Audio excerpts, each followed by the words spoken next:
Ina feeling aje kugongea mtu? Okay, now at this level, Yeah. You know, kugongewa is it's normal. It's normal. Lazima kuongea, mtagongewa tu. Sure, yeah, mtagongewa.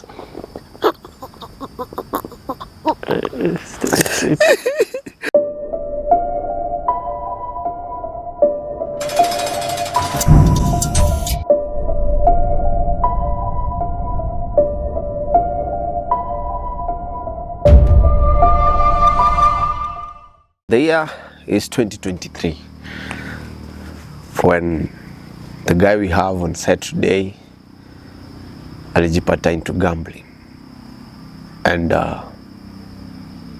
he has lost more than 10 jobs. He's a professional accountant.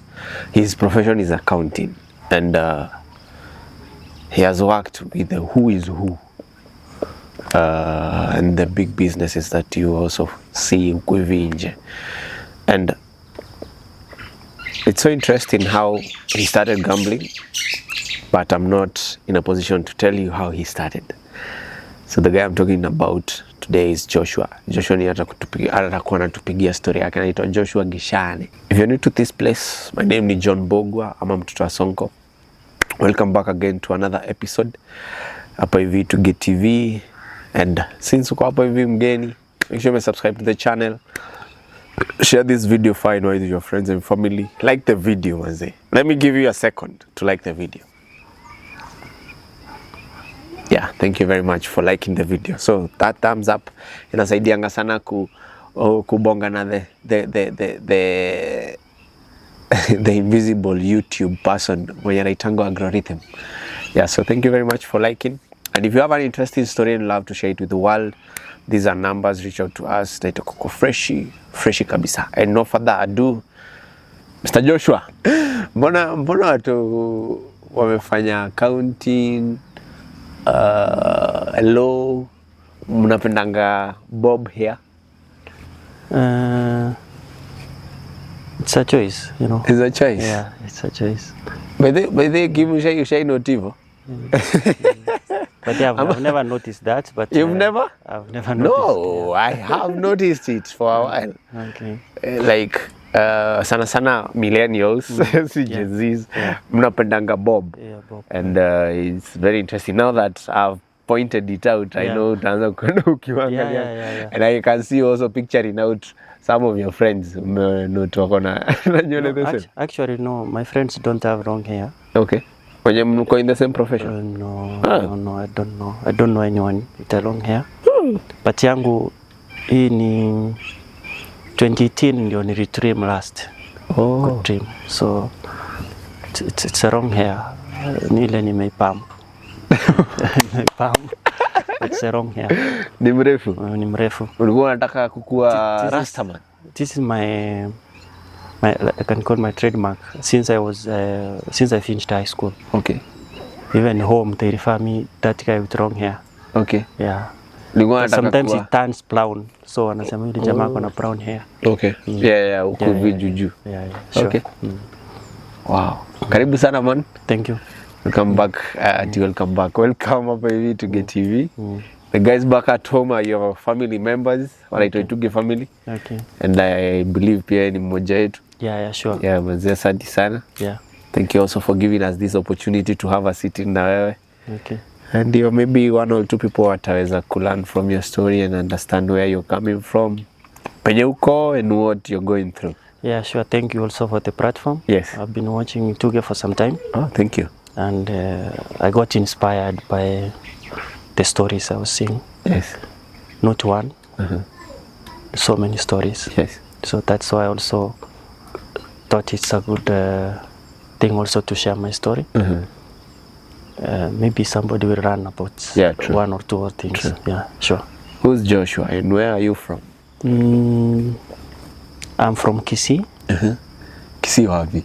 Kisii, a small village called Geke. Geke. Geke village. The one which is common is Nyambaria High School. Nyambaria High School. I think it's very common, Nyambaria High School. Okay. So it's around that place. Okay. Yeah. Tumixie Kiswahili Kizungu kaflo. Sindio? So it's okay. Kisses we don't have R, Okay. L, S, Z, So nyinyi ni P, kama and Wakikuyu. P. So for me, I will like recently, not even recently, was it on Wednesday? I work in a school setup. Yes.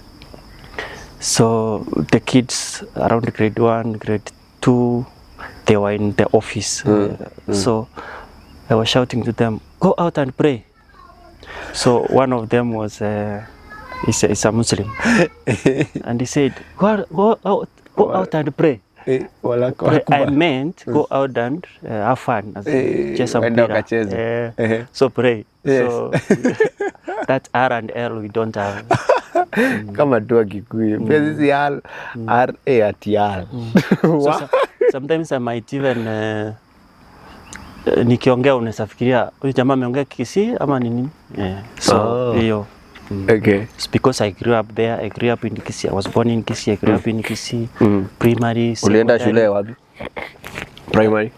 Keke secondary. Primary. Keke primary. Keke primary. Keke secondary. Okay. And the college within Kisii. Okay. So I'm completely affected by the accent of the Kisii. Sure. Inevitably. You can't avoid. Yeah, sure. Wow. So umezaliwa lini? I'm not sure of the year, but I usually, when I do my calculations, because my sister was born in 1987, so give or take 2 years or 3 years. So I was born between 1984 and 1985. Okay. Yeah, I didn't have a chance to ask my mother exactly what year was that. So, in fact, my ID will be reading 1988 because when I finished high school, when you go for the ID, yes, you're supposed to take the ID of the parent. But my mother was already deceased. Oh, sorry about that. So I had to take my auntie's ID. And the name Joshua Gichana. Gichana usually is supposed to be the father. Yes. Yeah, but now we were brought up by a single mother. So Gichana is my uncle's name. Okay. So I had to take it, and that uncle was deceased at that particular time. Oh, sorry. So I had to take the auntie's ID to enable me get the ID. Yes. So if I could have put that I was born 1985, the auntie who is now like my mother will be like 10 years old. Oh, okay. So I had to push to 1988 at least to give it, it doesn't rate a lot of questions. Yes. So in short, I was born between 1984 and 1985. Okay. Yeah. What happened to mom?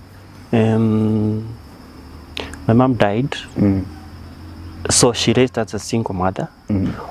I have 2 siblings. Yes. I have a brother and a sister.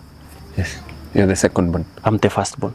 Oh, you're the firstborn? Yeah, I'm the firstborn. Okay. So I have a sister who comes after me, and I have a brother, younger brother. Yes. Yeah. So we were brought up in our grandmother's place. Yes. So that is what I see. We were brought up by grandmother, who also died. The grandfather also died. In fact, between 1997 and 2003, more than 10 family members died at that particular time, including my mother. What was happening? I don't know what was happening, but it happened. Okay. You know, an uncle, grandfather, grandmother, cousins, you know, within the family. Yes. So more than 10 people died in that short period of time. But luckily since then, we are lucky nobody has died again. Yes. Yeah. It's now over almost 20 years. Yeah. But we are lucky. Yeah. So born 1985, I grew up in sometimes I don't know exactly where I was born, Yeah. but I know I was born in Kisii. Yes. It's the mother who knows where I was born. Yeah. So, but I can have episodes of my growing up. Yes. At some point, I remember I was in Kitare Yes. at that a young age, around 2 years or 3 years. Okay, and I found myself back in 1992 to Kisii. So Kisii is the home I know. Yes. Yeah. So brought up in Kisii by grandmother and grandfather. I finished my primary school in Nigeke Primary in 2002. In fact, it was supposed to be 2000. Yes. But I had to rewind grades standard 7. Yes. I'm a millennial, so standard 7 and standard 8. I did it for 4 years. 8 for 4. I also did 8 for 4, so I understand. So, yeah. but class 7 and class 8, I did. CBC zimeanza juzi. Yeah. I took 4 years to do class 7 and class 8. Oh. So I was supposed to do class 8 2000. Yes. But I ended doing it in 2002. Yes. Then joined secondary school. I was not a bright kid. I was below average. So when I was joining Form 1 in 2003, the Form 4s were my age mates because I rewinded. Yes.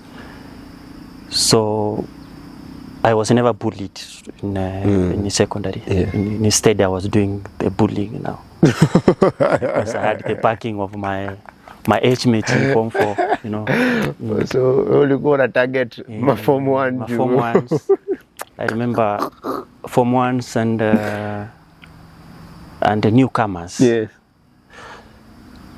My friends knows me, and those whom I was with during that period between 2003 and 2006. I used to correct pesa every lunch hour. We go to the toilet. It was a day school. Yes. So lunch hour, immediately after lunch, I'm there at the toilet with my squad. You have to pay 20 pop for you to use the toilet. It was crazy. Got suspended several times. Nyinyi ndio mlileta monetization in Kenya. Yeah, it was crazy. I remember there is a term I was punished not to wear shoes for the whole term. Uko unatembea mguu tupu shule. Unatembea mguu tupu. Yes. As a punishment. So I was never expelled from school, but I was suspended. You can be suspended 2 months, 1 month. Yeah. But I still had the passion of going through my education. Yes. I was below average, but when I was now going to, Form 3 is when now you select the subjects and going to Form 4. I had a friend, and that guy is, I don't know, I should mention his name, is called Wycliffe. I could just mention his first name. Yeah. He was a genius. Vitabu na yeye ilikuwa inanisha hivi. So when now we were going to register for exams, during our time, it was not Matiangi's time. It was cheating was everywhere in exams. So during that time, because I knew I was below average. Mlikuwa mnafunga mwa Kenya ni kama hongo ya karao. Yes. Now, for me, what I did during registration of the exams, I had to make sure that when the sitting position I should be near Wycliffe. Yes. Wycliffe was that time was a small boy, short, but very smart. Yes. So I used to act like his bodyguard. Nobody will come near him. And we sat the same class, same desks from Form 1 to 4. Ndio tu kuonyesha tu. So now when you were, I think it was term 3 during Form 4. We used to love movies, watching movies. In fact, when exams are going, if we don't have an exam in the morning, we go for a movie till 2 p.m. Now is when we are coming to do the exam. So he was my guy. Yes. Yeah. And to cut the story short, he helped me pass the exam. I managed to score. Alikushika mkono. Yeah, I managed to score C+. Oh wow. During our Congratulations. time. Oh, congratulations to him. That was big thing. Yeah. Yeah, in paper, Joshua has a C+, but in the head, it's nothing, you know. But it enabled me to move forward with education. Kwani ni wale madaktari wenye unapatanga hosi.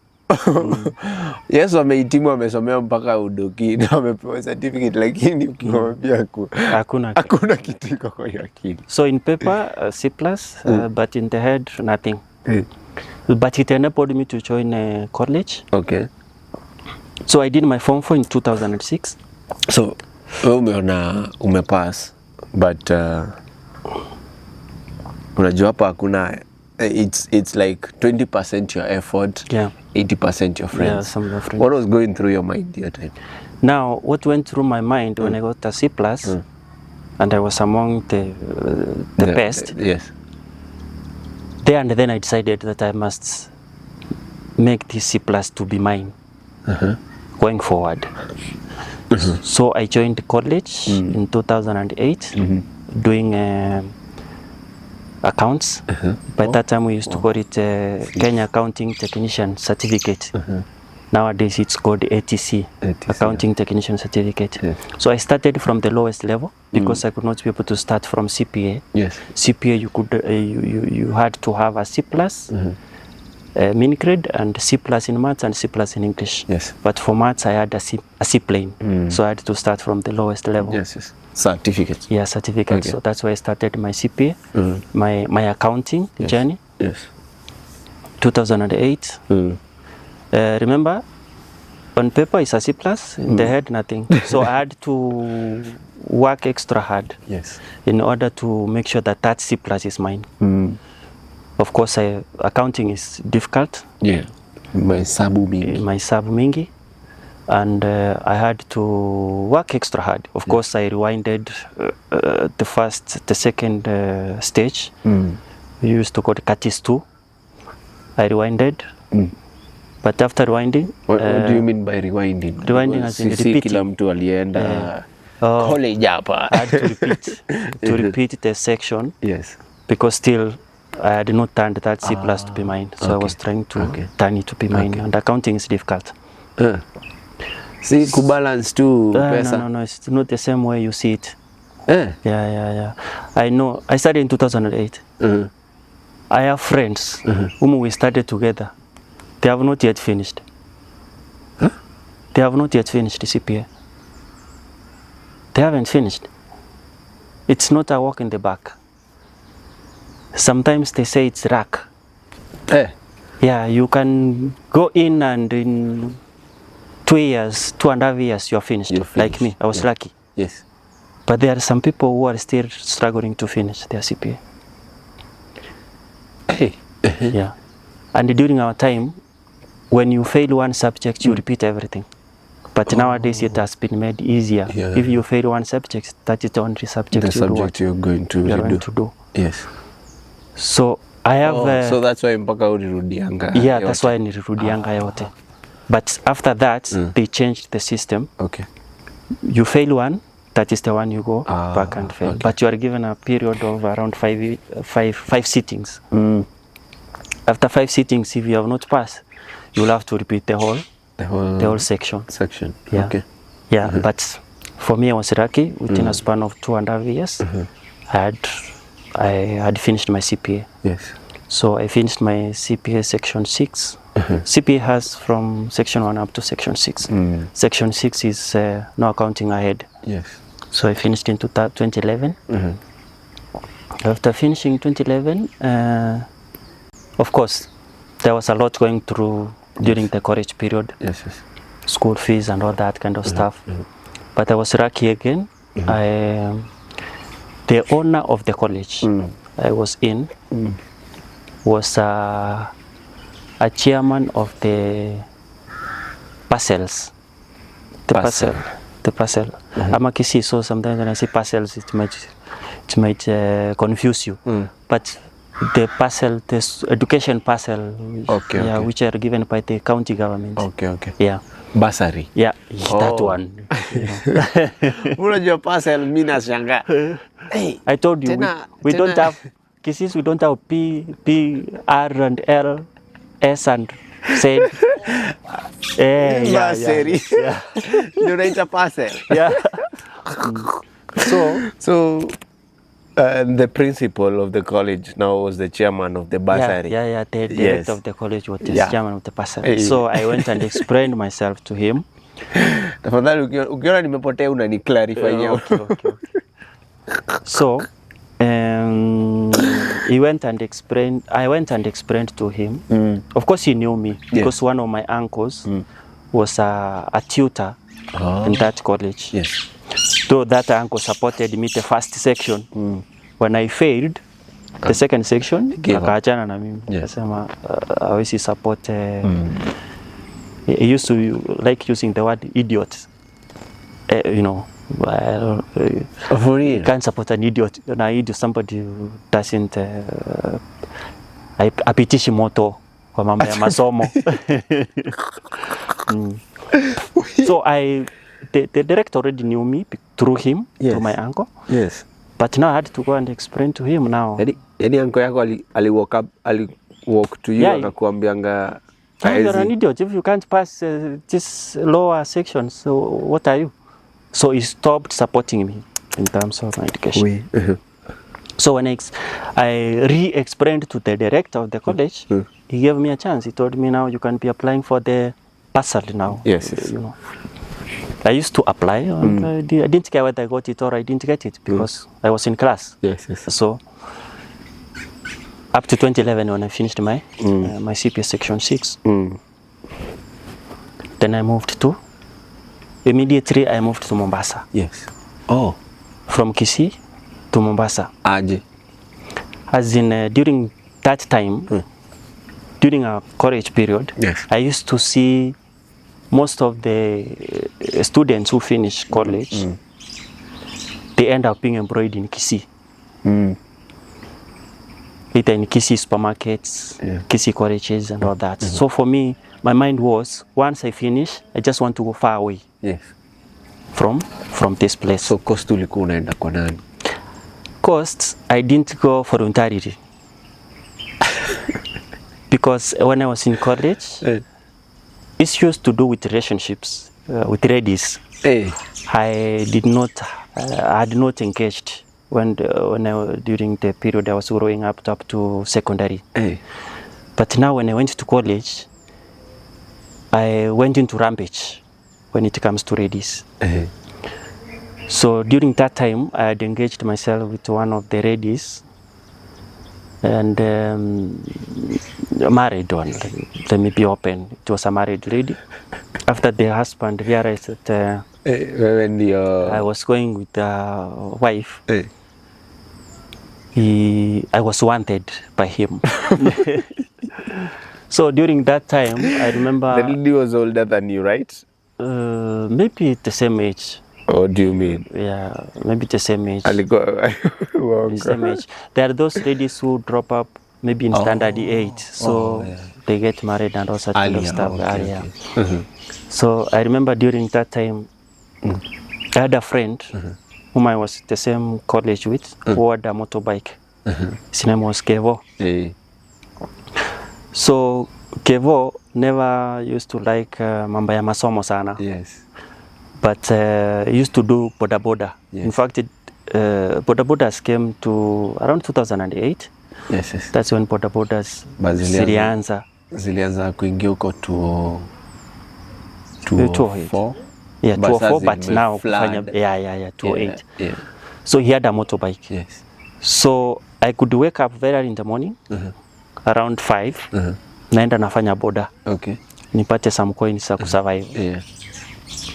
Evening, akikuja akilala na mimi nachukua boda napatisha napata some coins to survive in college. Yes. So when the guy had threatened to deal with me, at that time there is a vigilante group in Kisii called Chinkororo. Chinkororo. Forget about Chinkororo, not Chinkororo. How do you call it? That vigilante group. I remember the name. Yes. It was a vigilante group which was used to punish people. So ni kama nyumba kumi. So it used to punish people. So when you have an issue, you used to punish criminals. Yes. It used even to kill criminals at that particular time. I remember the name. It used to kill a lot of people during that time. Also punishment. Yes. If you are a crook, they come and punish you. Yes. So during that period, I was towards the end. I was finishing my CPA. Yes. And most of those Kisungusungu.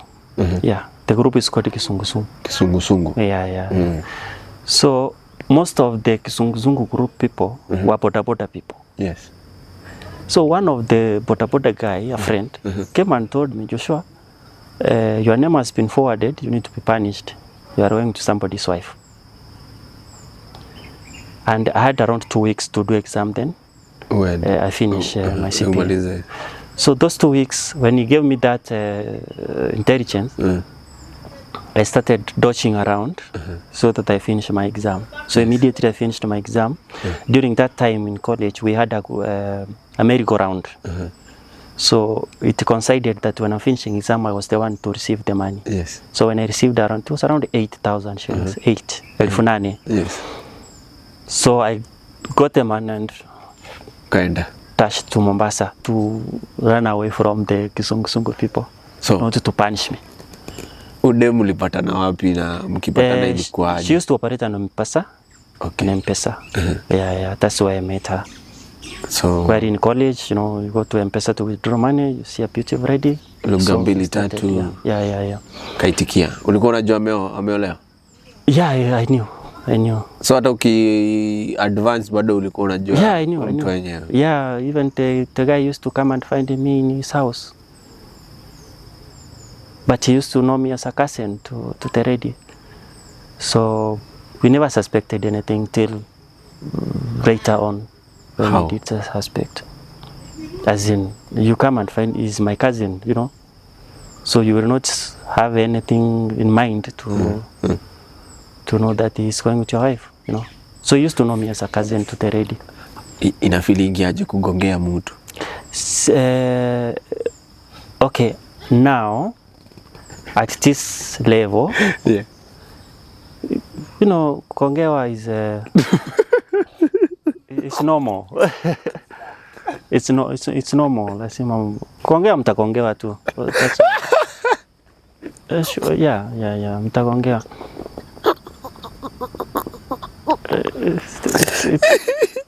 That's how it is. You can't control it, You can't avoid it. You can only manage it.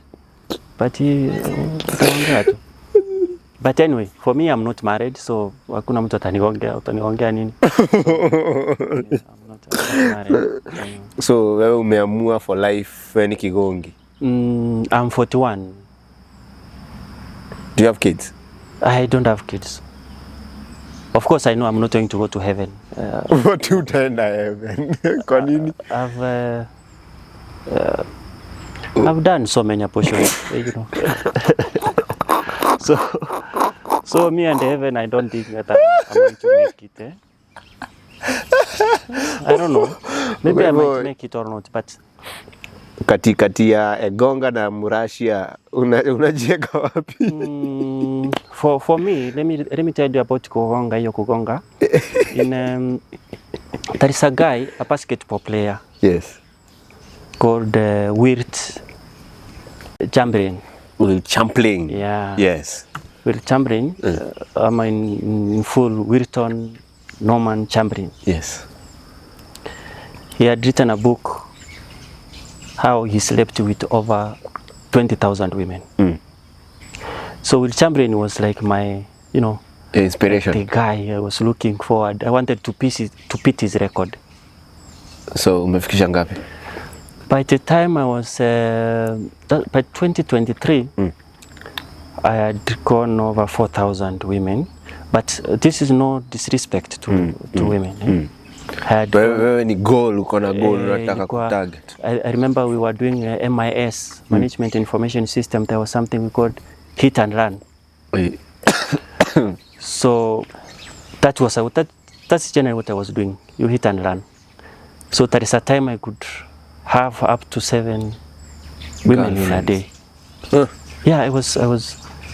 You can see it as awkward, but no, it's not awkward. It's very interesting. So up to 7 in a day. Unatoa nguvu hiyo yote wapi? You know, as human beings, we all have demons in us. You know, so it was like that. So as human beings, we have some demons in us. Na utaenda round ngapi? Hiyo ni 1 unakuja. Moja ukienda. 1 minute man. Because you don't have time. You don't have time because you have a target, you know, remember? So if you have a date, kwa hivyo egonga na mrashi ya shadow. If you have a date, it's at 10 a.m. Na kuna mwingine alikuja 9. There is mwingine anafaa kuja at maybe at 12 a.m. Okay. So if you mess around with your time, yako imepita. Na lazima ujipe time ya kurecharge. Yeah. And it was crazy. You touch one, you become like a monster. Hivyo ikiendelea. Unaweza enda maybe a break for a day or 2. Then again ukiguza ni hivyo. So that particular day, average it was like 2 per day. No, just take me as your student. Take me through how to talk to a girl and. No, remember when I moved to Mombasa. Yes. I got good jobs. Okay. Yeah, I had a good job. Okay. Remember, I don't have a family. Sasa turudi nyuma. Okay. Umehepa sasa huko. Yeah, nimehepa huko, nimeenda Mombasa. Huko umechafua, umeenda coast sasa. Nimeenda coast. So when I arrived at coast, I started teaching a college called Paragon College. Paragon.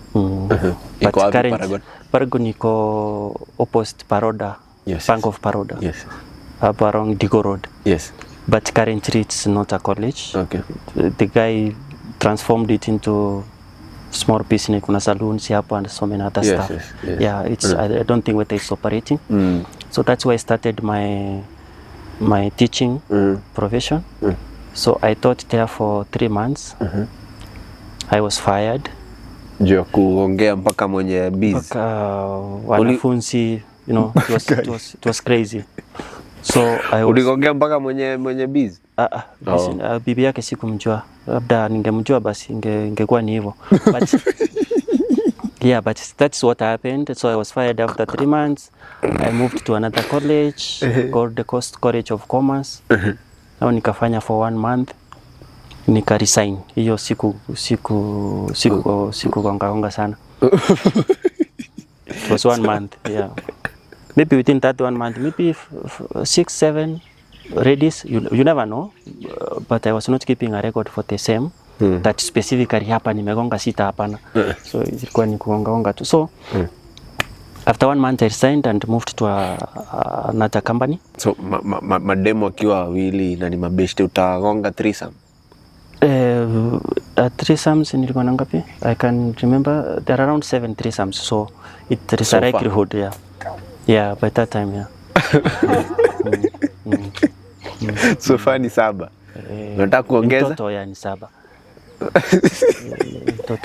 Mtoto ni 7. Yeah, ni 7. It's 7. So it used to happen that way. So I moved to another company now. Oh my God, this is interesting. Ni kama imekuingia. No. I'm just enjoying the show. Yeah. Why are you being Ajua pia tazamaji wakiwa huko wanajibamba. It was crazy, you know. It was a bit crazy. So I moved to another company. Now I started working as an accountant. I'm still yeah, wewe ni Gen Z ama ni Alpha? I'm still Alpha ndio inafuata Gen Z. Ama Gen Z ndio. Oni Gen Z. Ni Gen Z. Gen Z. Sisi ni millennials. Mdogo na body count ya watu 3 wewe unaweza jilinganisha naye. You're a virgin. Ndio ni alpha. Ndio mnaanza. Anyway, it happens. And again, wakati unaianza ukiwa at old age, like now I started when I was in college. Inakaa hobby. Yeah, inakaa ni kama you want to compensate the time you had not Kuna deni. Kwa kama unataka kulipisha hizo deni. So, now umetoka job ya pili. Umepata sasa job ya tatu sasa. Nimeingia ya tatu sasa as an accountant now. Now not teaching. Now working as an accountant in it was in a bakery. Korita bakery. Kampuni ya mikate. Yes. Yeah, mikate, cakes and all such kind of stuff. So I worked in that company for 3 months. I resigned. You see, una resign kila mahali? Yes, because umeona umeexhaust, you know, green pasture. I was looking for green pasture. So the first one ilikuwa nalipwa 8,000. I moved to 15,000. Now the third one I'm being paid around 30,000 during that time. Interesting. So ni green pastures, ni green pastures ya mfuko, si kitu kingine. So I worked there in that bakery for 3 months. I resigned. I moved to another company, a running institution. Yes. Used to be called Cotromed Limited. I worked there for 1 year. I resigned. I moved to another company. Yes. Called I think it's a big company, it's an international company, it's known, called Southern Engineering. Yes. It's used to repair big machines, yes. Like ships. Yeah. Okay. It's a ferry. Southern Engineering. Okay. Even manufacturing those ships. Engines. Not engines, but the ships itself. Okay. Used to manufacture. Then in it. I remember during our time they manufactured those ships for the Ugandan government. Yeah. So I remember that time. Sasa Uganda wana manufacture ship na wana Victoria. Victoria.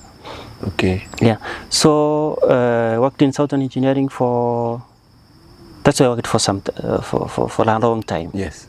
So around 3 years. Hapa Southern Engineering mshahara imefika wapi? Mshahara imefika, it was around 100,000. Oh, wow. Yeah. Still accounting, yeah. Okay. So remember during all this time, now I have money. Yeah. I don't have kids. Yes. But I had one problem during that time. We call it generosity syndrome.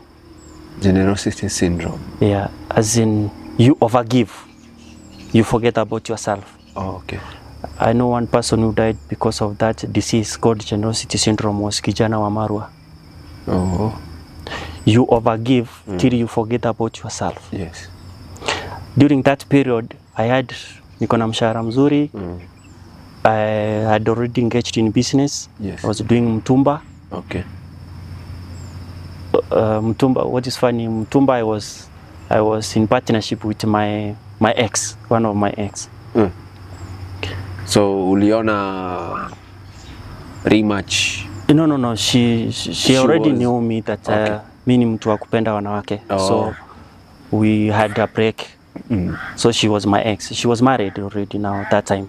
Okay. So but mkaanza business na yeye mtumba. How was it? It was booming, mtumba. I could go take pills, some mtumba kama 10. She comes with her customers. I make money from that. Yeah. Also we started farming with the same ex. Okay. Bwana hata kushuku tena ama bado No, now hakuna kugonga. So now ni biashara. Okay. Yeah. So we did business together for some time during that period. And I had money. Money was nothing to me. What is money? Yeah, that time I was doing well. Business is doing well. I have money from my salary. Yes. And everything was going well. Yeah. True. Hiyo time, hiyo period, sasa hiyo ndio hiyo kugonga ilikuwa tawa, ilikuwa ni kama hiyo time ilikuwa hatari. Yeah, ilikuwa crazy. Okay. You know our ladies, no disrespect. Yes. When you're driving a nice car and you have that spirit in you of wanting kugonga. Ladies love cars.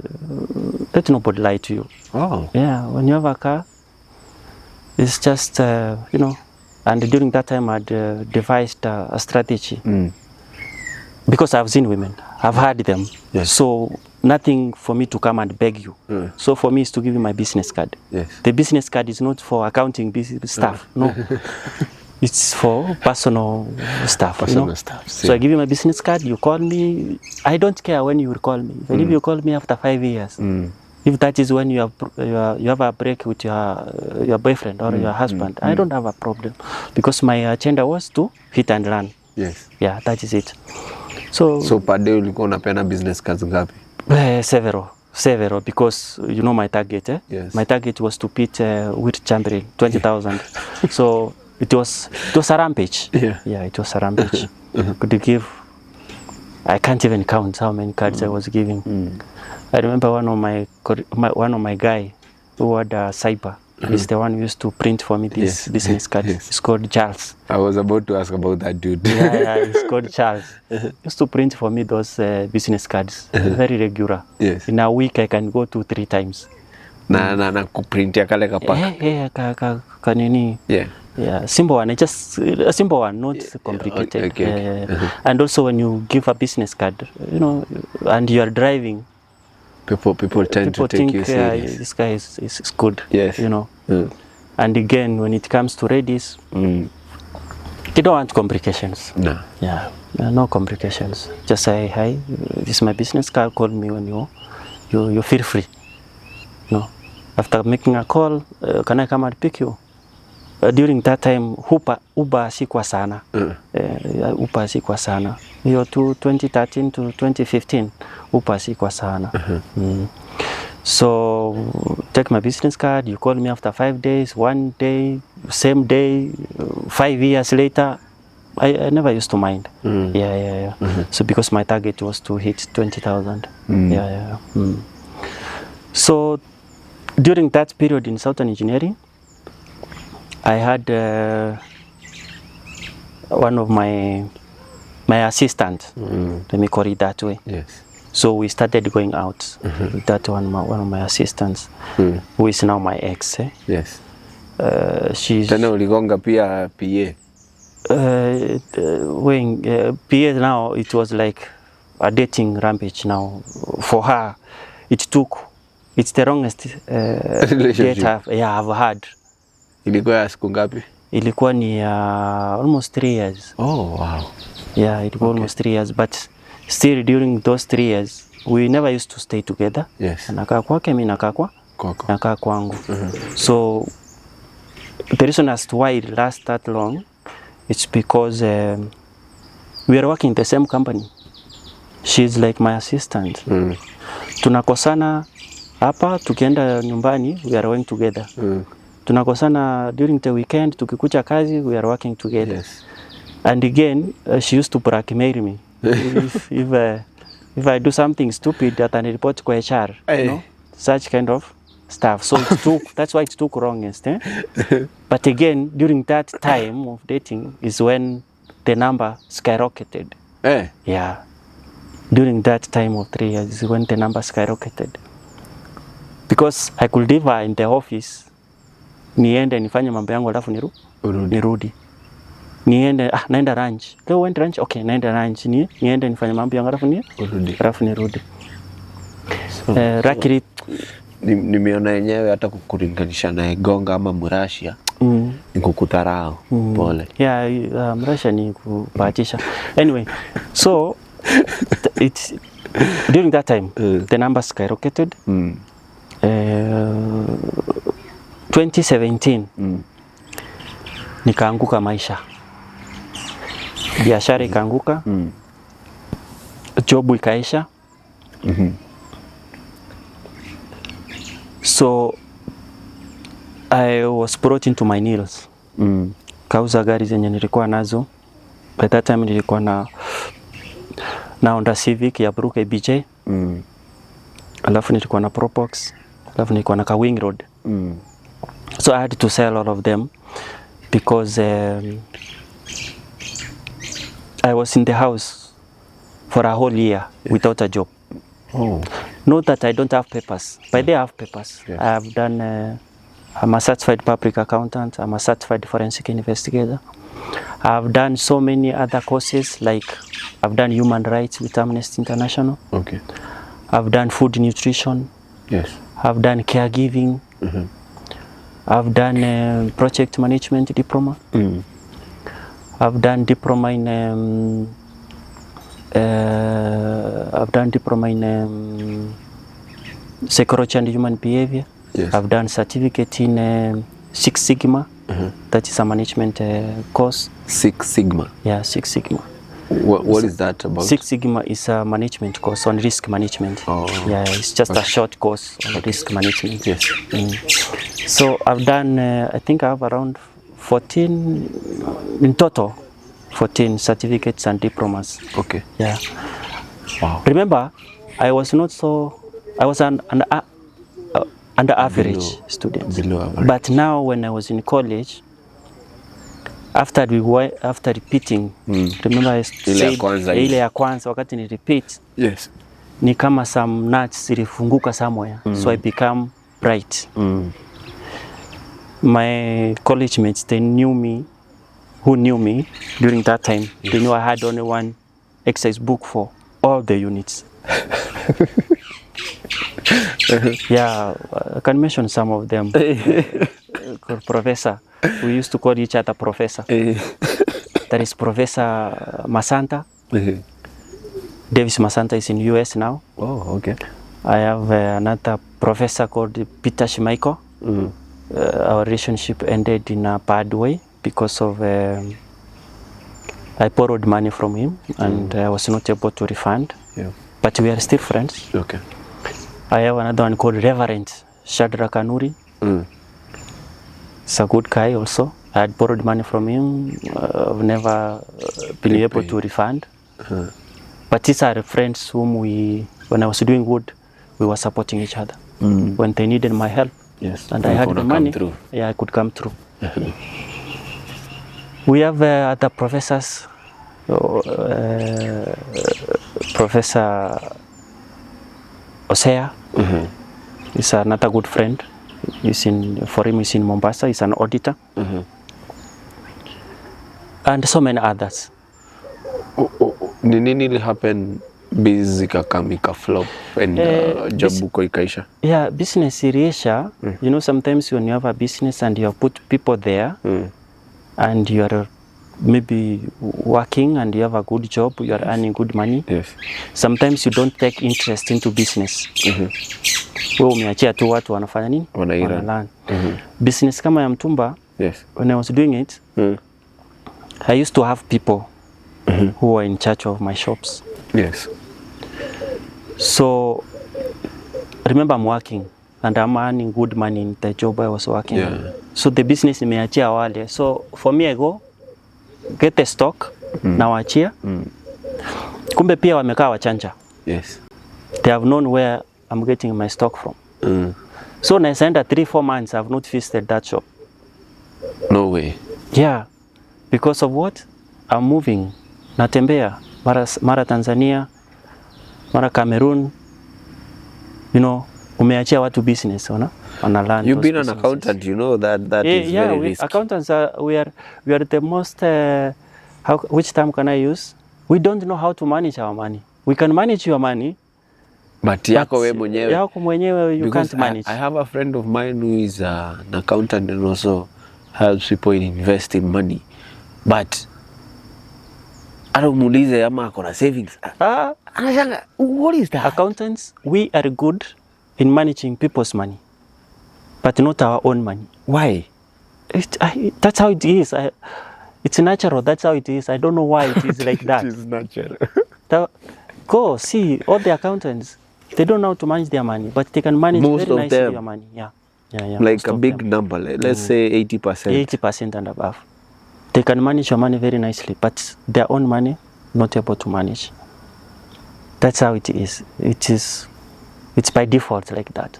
But you should have books always ready. We have books. For We, you. we have the knowledge. We have the skills. But we can't manage our own stuff. So you need another accountant for your own things. Yes, that's how it is. You have to find somebody else to manage you because you can't manage yourself. It's by default. Just go do your research. Go look at the accountant. It's something that I've noted, and I was asking myself, like, wasi wenye wakona so much knowledge about financial knowledge and everything. Na advice na ina work for you. But for them unamuuliza, mbona uifanyi kwa zile za? They don't hata amnanga explanation. Hakuna explanation. It's by default like that. Yeah, it's by default. Okay. So that's how the business ended, because now those realized where I'm getting the stuff from. They go and they get the stuff from there. Wanauza wanakwambia bado ile stock bado iko. So that's how I lost that one. Also, I had ventured into farming. Yes. Farming, farming is seasonal. Yes. Mvua inaweza kuja ikuwe mingi. Yes. Ikuchomee kama ni mahindi. For me, I used to do maize. Yes. Inachoma, unalima, you use like 500,000. Unalima, unapalilia mahindi. Mvua inakuja mingi inachoma. Unaitime after 1 week imetulia, tena unapanda. Tena the next week tena inachoma. So that's how farming is inaweza kumess like that. Hama uweke, chua ikuje kali, ikumess up. And especially like in Mombasa, mvua haiko so regular. Yes. Yeah, because I used to do farming in Mariakani, Kikambara and Msambweni. That's why I used to do farming ya maize. So mimi nilikuwa nalima mahindi, sikifika ile ya kuchoma, naenda Kongoea. Kongoea is one of the biggest market in Mombasa. I had customers from there. Tunaenda nawaambia mahindi ndio hii, unanipa pesa ngapi? Maybe 1 million, maybe 800,000. Wanatoa tena unaanza another season. Yeah. So farming pia ikakuwa hivyo. So that's how I failed in 2017. But because I can see like you are maybe transacting in millions. Mismanagement daily coming a mess. Everything. Yeah, mismanagement and it's just mismanagement. Mismanagement.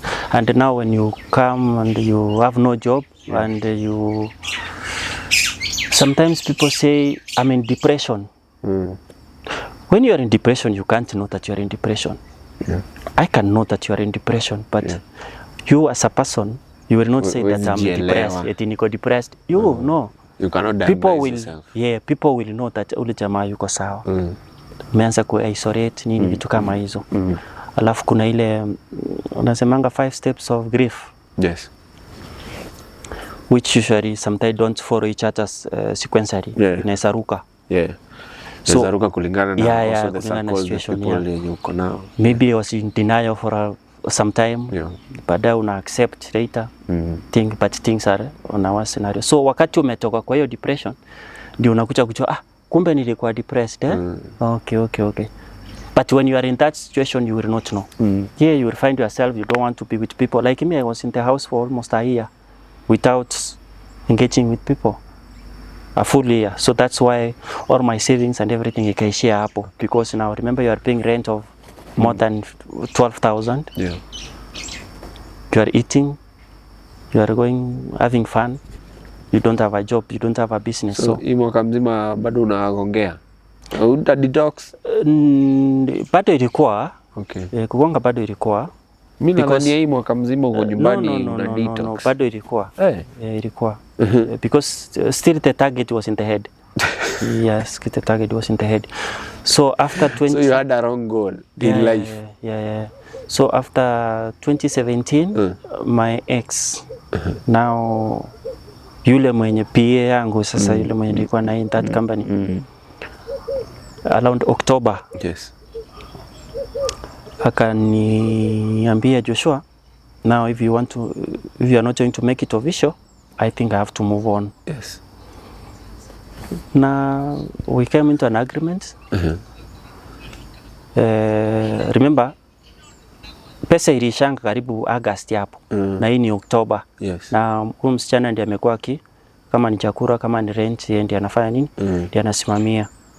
So na amesema now she has found somebody, she wants to move on if I'm not going to make it official. So that's the time niliona I have papers, why can't I look for a job? So I looked for a job, nikapata. In fact hiyo job nilipata in 2018. I didn't apply for it. I had a colleague who had a company, no, not a colleague, a friend. A friend. You know when you have money where you hang out. Yes, yes. You hang out with big people. Yes, yes. We used to play pool table with that friend of mine. So, and we used to spend a lot of money playing that pool table. Per day you can spend even up to 7,000 playing pool table during our time. Fungua tu ama mpaka kubet. We even used to bet. Okay. You know. It's a game, you know. Yeah. To make it fun, you have to use some money. Yes, in yes. it. Yeah. So we used to go to tournaments, playing that pool tables and all such kind of stuff. Going for those tournaments you're using money. Yeah. So we were good friends because we were bros in playing that thing. So one time he knew me as an accountant. Yes. So he told me, Joshua, I want to employ an accountant in my company. That friend is called Kasongo. He's a Congolese. Kasongo. Yeah, it's not the Kasongo. Ndio maana tumesikia It's a Congolese. Yes. So he told me, Joshua, I want you to come and assist me do the interviews because I want to employ an accountant. Yes. So when I went to do the interview,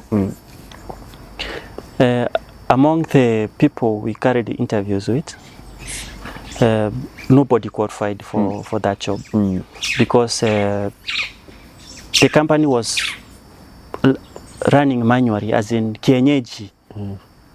So it needed somebody who has the skill and knowledge to start start the system from ground. Yes. So when we didn't find somebody and I didn't have a job, I told Kasongo, why can't I, at the moment I don't have a job, why can't I come, set the basis for this, the system. Yes, yes. Then now from there you can find somebody who can be able to carry on from wherever you do. We agreed. I went in and started. That is in November 2018. 2018, yeah. Sorry, November 2017. Yes. So November, December, I set the system. Coming January 2018. Remember, we didn't have any contract. He's a friend. Yes. I just said I'm trying to help to set up the system. The system, yeah. So he told me, Joshua, yeah, you have started well. Let's do this. Let me give you a contract for 6 months, so that now the person who is coming in, you can be able to take through the system because now you are the one who have started it. So I worked with him for 6 months. After 6 months, he said, Joshua, you're not going anywhere. So we have to proceed together. So we had a contract and he had 2 companies. Yes. One for transport and one for clearing and forwarding. But for transit. Transport was transit and clearing and forwarding was for transit. So we went all the way to 2023. Wow. It was a good run. Yeah. 18, 19, 20, 21, 22, 23. Yeah. 6 years. 6 years. He was a good friend. And payments was going. Payment was there. Yes. But there was allowances and such kind of stuff. Yes. Also, there was a lot of benefit because I was learning a lot of stuff. Yes, yes. Especially when it comes to issue to do with importation, clearing and forwarding and transport and all such kind of stuff. Yes. Came to 2019 Corona period. China has crossed business. Yes. This is a clearing and forward company, so we need goods from China so that they used to go direct to DRC, eastern part of DRC. Okay. Butembo, Bukavu, yes. Kisangani, Goma, the eastern part of DRC. Yes. So 2019 Corona ndio hiyo, the whole of 2020, Corona ndio hiyo, no businesses. Yes. So the whole of that period, we were not getting salary. But I could not go because this is my guy. Yeah. I can't run away because now there's no business. Yes. 2021 business ikaanza kupik pole pole. Regardless, KRA nayo ndio hiyo. KRA, in fact, as we speak, has messed a lot of businesses. Right now, as we speak, currently where I'm working, parents, I'm working in a running institution. Yes. So parents are crying. School fees they are not able to pay. Why? KRA has closed their accounts. I've had more than 15 cases of parents complaining that KRA has closed their accounts. They can't do business. Money. Yeah, not even freezing. It's about the e-teams and such kind of stuff, which has made it difficult for people to make claims or to receive payments from services they have rendered because of such kind of stuff. So during that time, 2021, they were also, KRA was making life difficult for most companies. Yes. Especially transit companies. So the business went down in a way. Remember, Corona has hit, now KRA again. Yeah. In 1-2 months, with clearing and forwarding company, what the KRA does, they just take your password. It's not even your RNCs. They just take your password for the SMS system. You can't transact anything without the password. So that's what they used to do.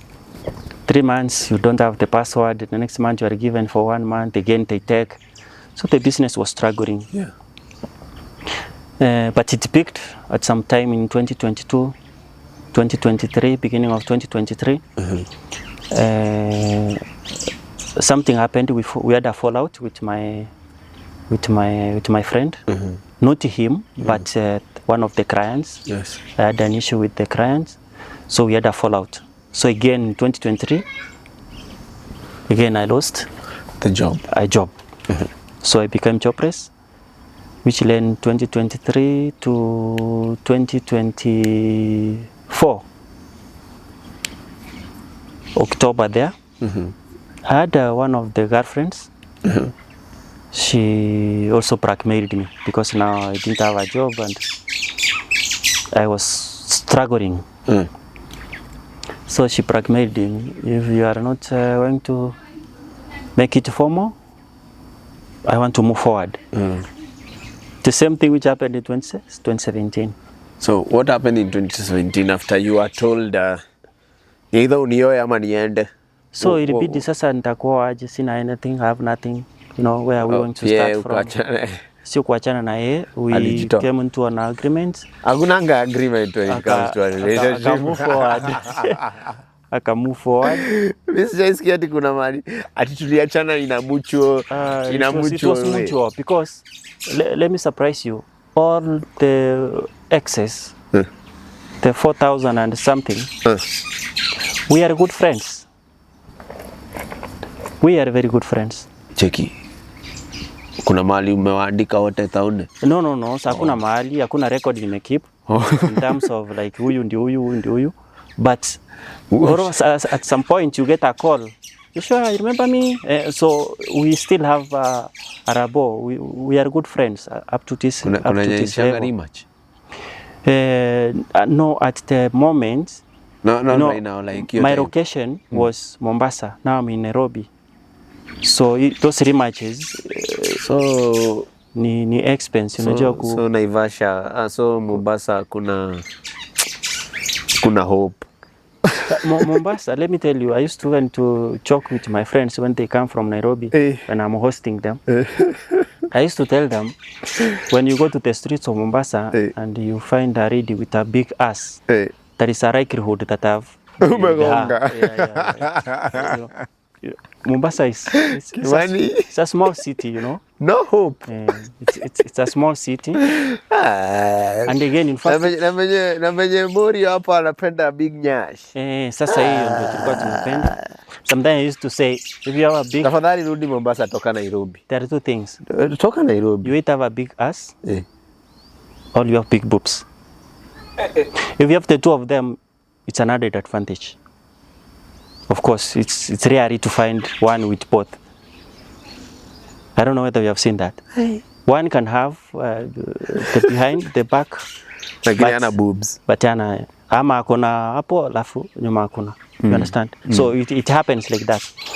So I used to joke like that to my friends, and there is a 99% of likelihood that I've slept with that one. Yeah. It was used to be like that. Na niko nadhani huko ndiko amebaki kumbe.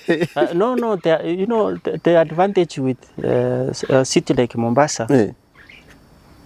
It's a metropolitan. If you go to like the most common club in Mombasa is Casablanca. You can go to Casablanca every day and you'll find different ladies. The one you found yesterday, they are not the one you are seeing today. So Casablanca not because of makeup or anything.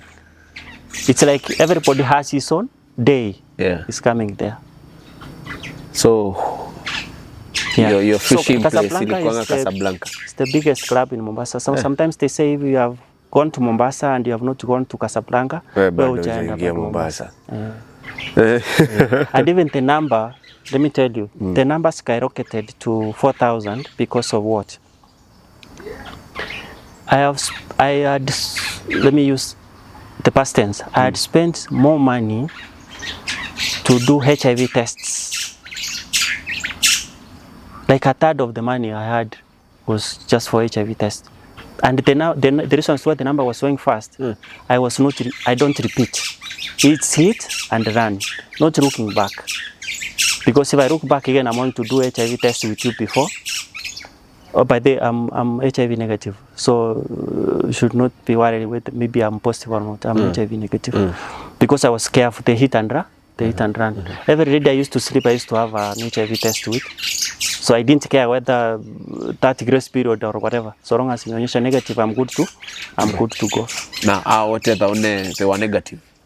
Yeah, okay. Of course, not all of them you are testing. But most when you test, most of them. But again, ukipata ako positive na uko either. Oh, I never found one with positive. I have never seen one. Oh. But I've seen one in positive who comes forward and tells you. Like there is a common place in Mombasa called Mamangina.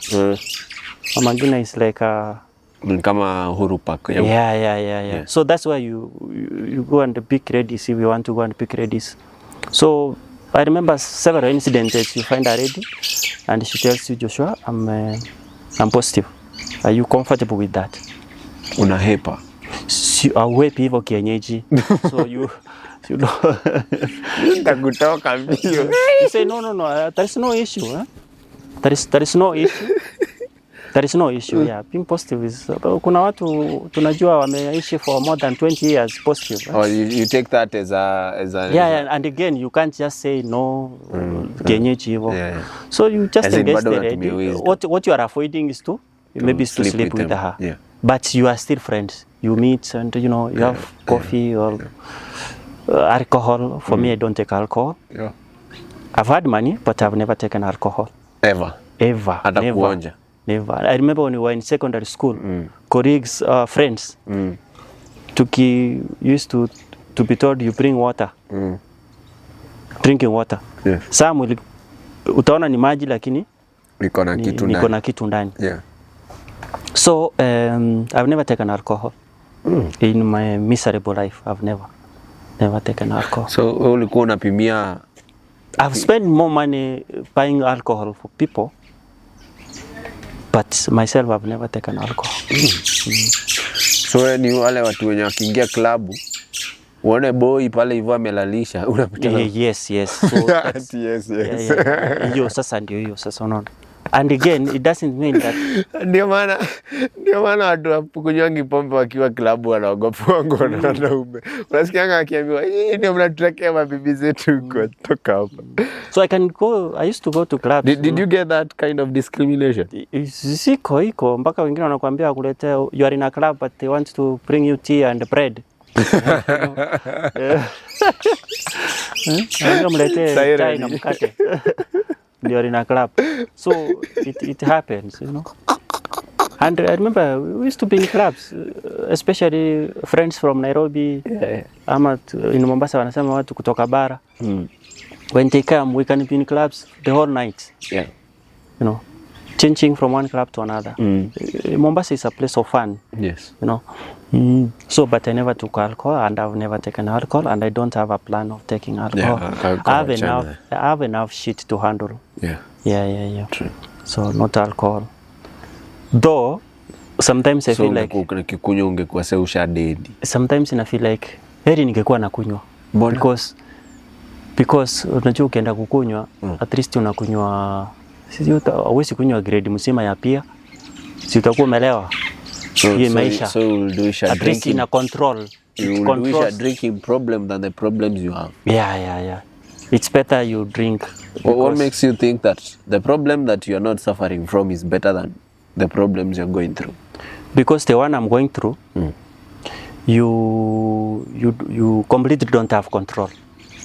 Even the people who are into alcoholism, I have been a drug addict. No, what I mean, on a sitting, for alcohol, the control is you ulewe basi. But the other problem I have, haina break.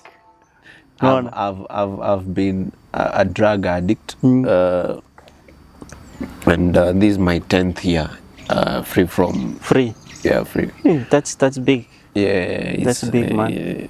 And I'm very grateful to God for that. In fact, it reached 10 years, January 22.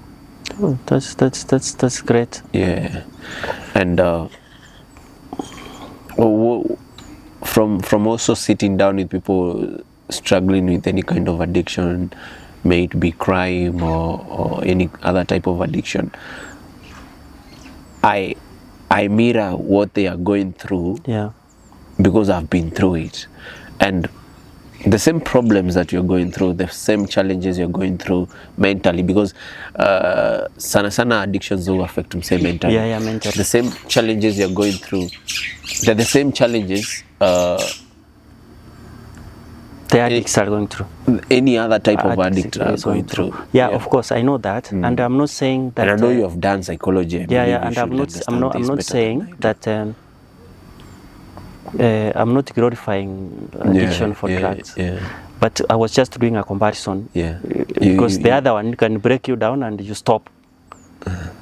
But this other one which I have, still go back. Yeah, of course you will go back. Yeah. But for that specific day, at least it's controlled you. It's controlled you. For that so that's day. The comparison. But addiction is addiction. It's not good. But when you do the comparison. Of course, I have a brother. Yes. I have a brother who is, in fact, he was supposed to graduate in 2017 from university. He was doing maths chem. Yes. But he never finished. Because of drugs. Because of drugs, alcohol, and whatever you can call it. Yeah.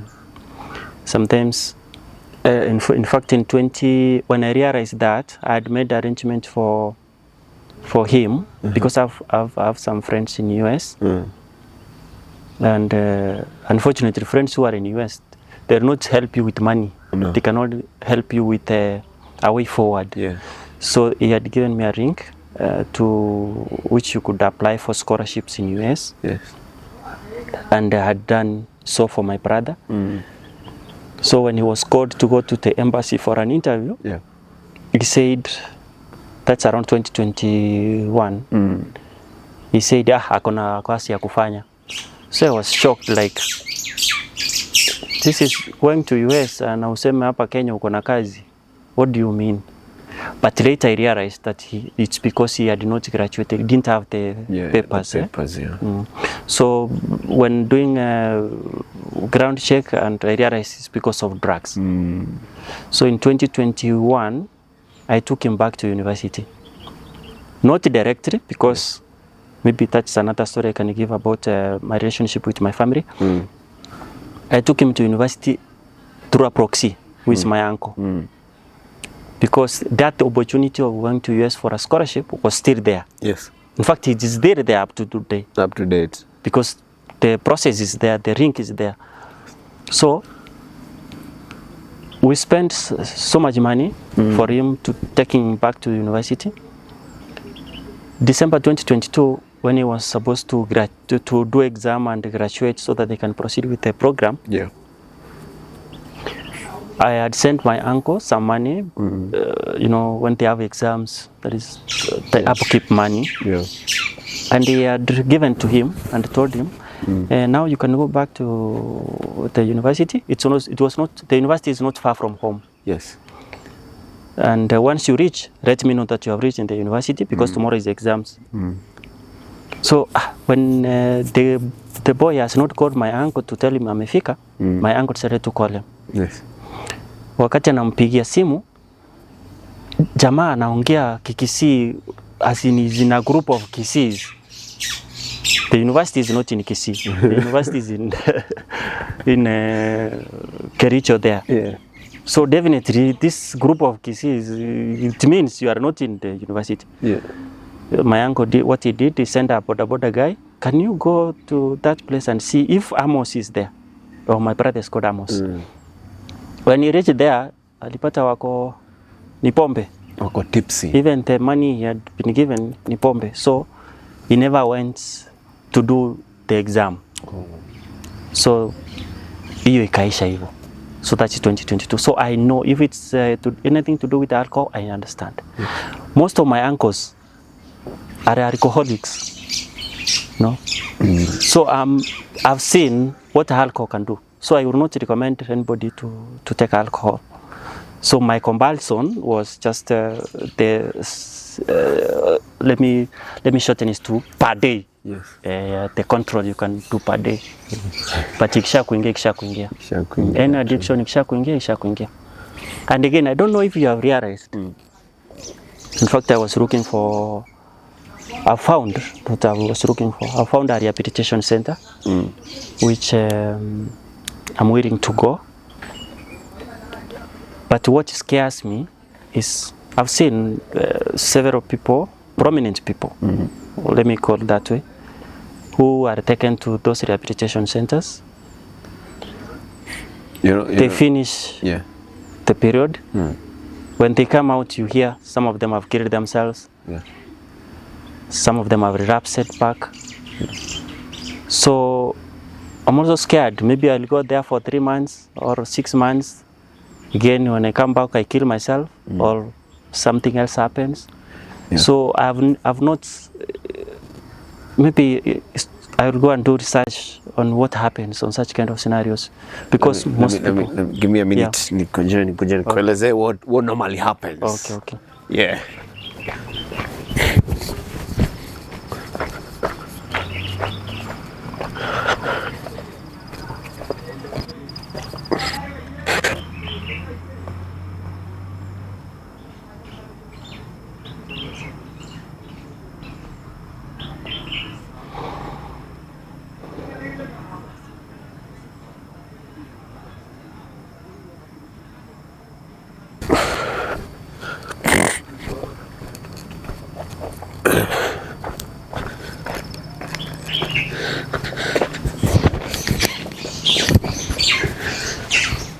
I don't know. You have seen it. I've also seen it. Huh? Yeah. And also some in this country, also going like crazy somehow. Yeah, and again, not all of them who kills themselves. Yeah. And again, see what when you tutaona kwa mtandao. That normally happens. Like let's say 5% of the people who go through rehab. A big number of them marry, reform and relapse after some time. Yeah, it's an addiction is, I can say all humans are addicted to eating food in the morning, lunchtime and evening. You understand? Yeah. And whenever you start going on diet and you start change or you start altering how you're eating, you are changing how your system operates, and that normally has a side effect, either positive or a negative. Yeah. So how your body will change or will adapt to the changes, it all depends with how prepared it was for those changes. Yeah.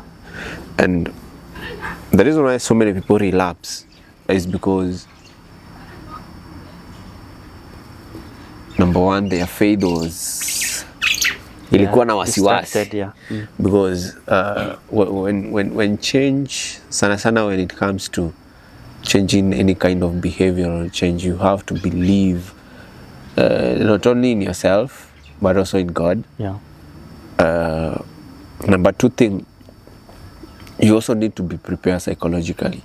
You need to be like psychologically strong to a point whereby you yourself, you've already stopped the addiction, but physically bado ija manifest to face the new reality. Yes. Life. Yeah. So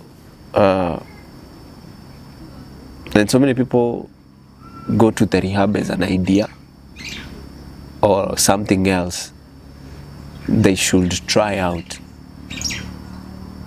unlike taking the rehab as a place to transition to the new environment. Because personally, I spent 2 years in the rehab. There are some people who spend 6 months. There are some people who spend 3 months. Yeah. But personally,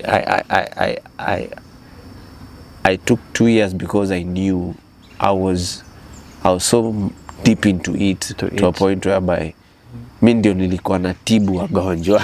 I believe unaweza elewa hiyo Kiswahili. And it was very hard for me hata after nimetoka rehab, kwa sababu wale wasenye nilikuwa nauzia drugs, they are now coming to me telling me hakuna vile daktari wetu anaweza kuatia amewacha uongo, wewe tunakupea sijui wiki ngapi urudi. You understand? So but the two main factors is belief and strength, inner strength, and inner conviction of what you want to achieve.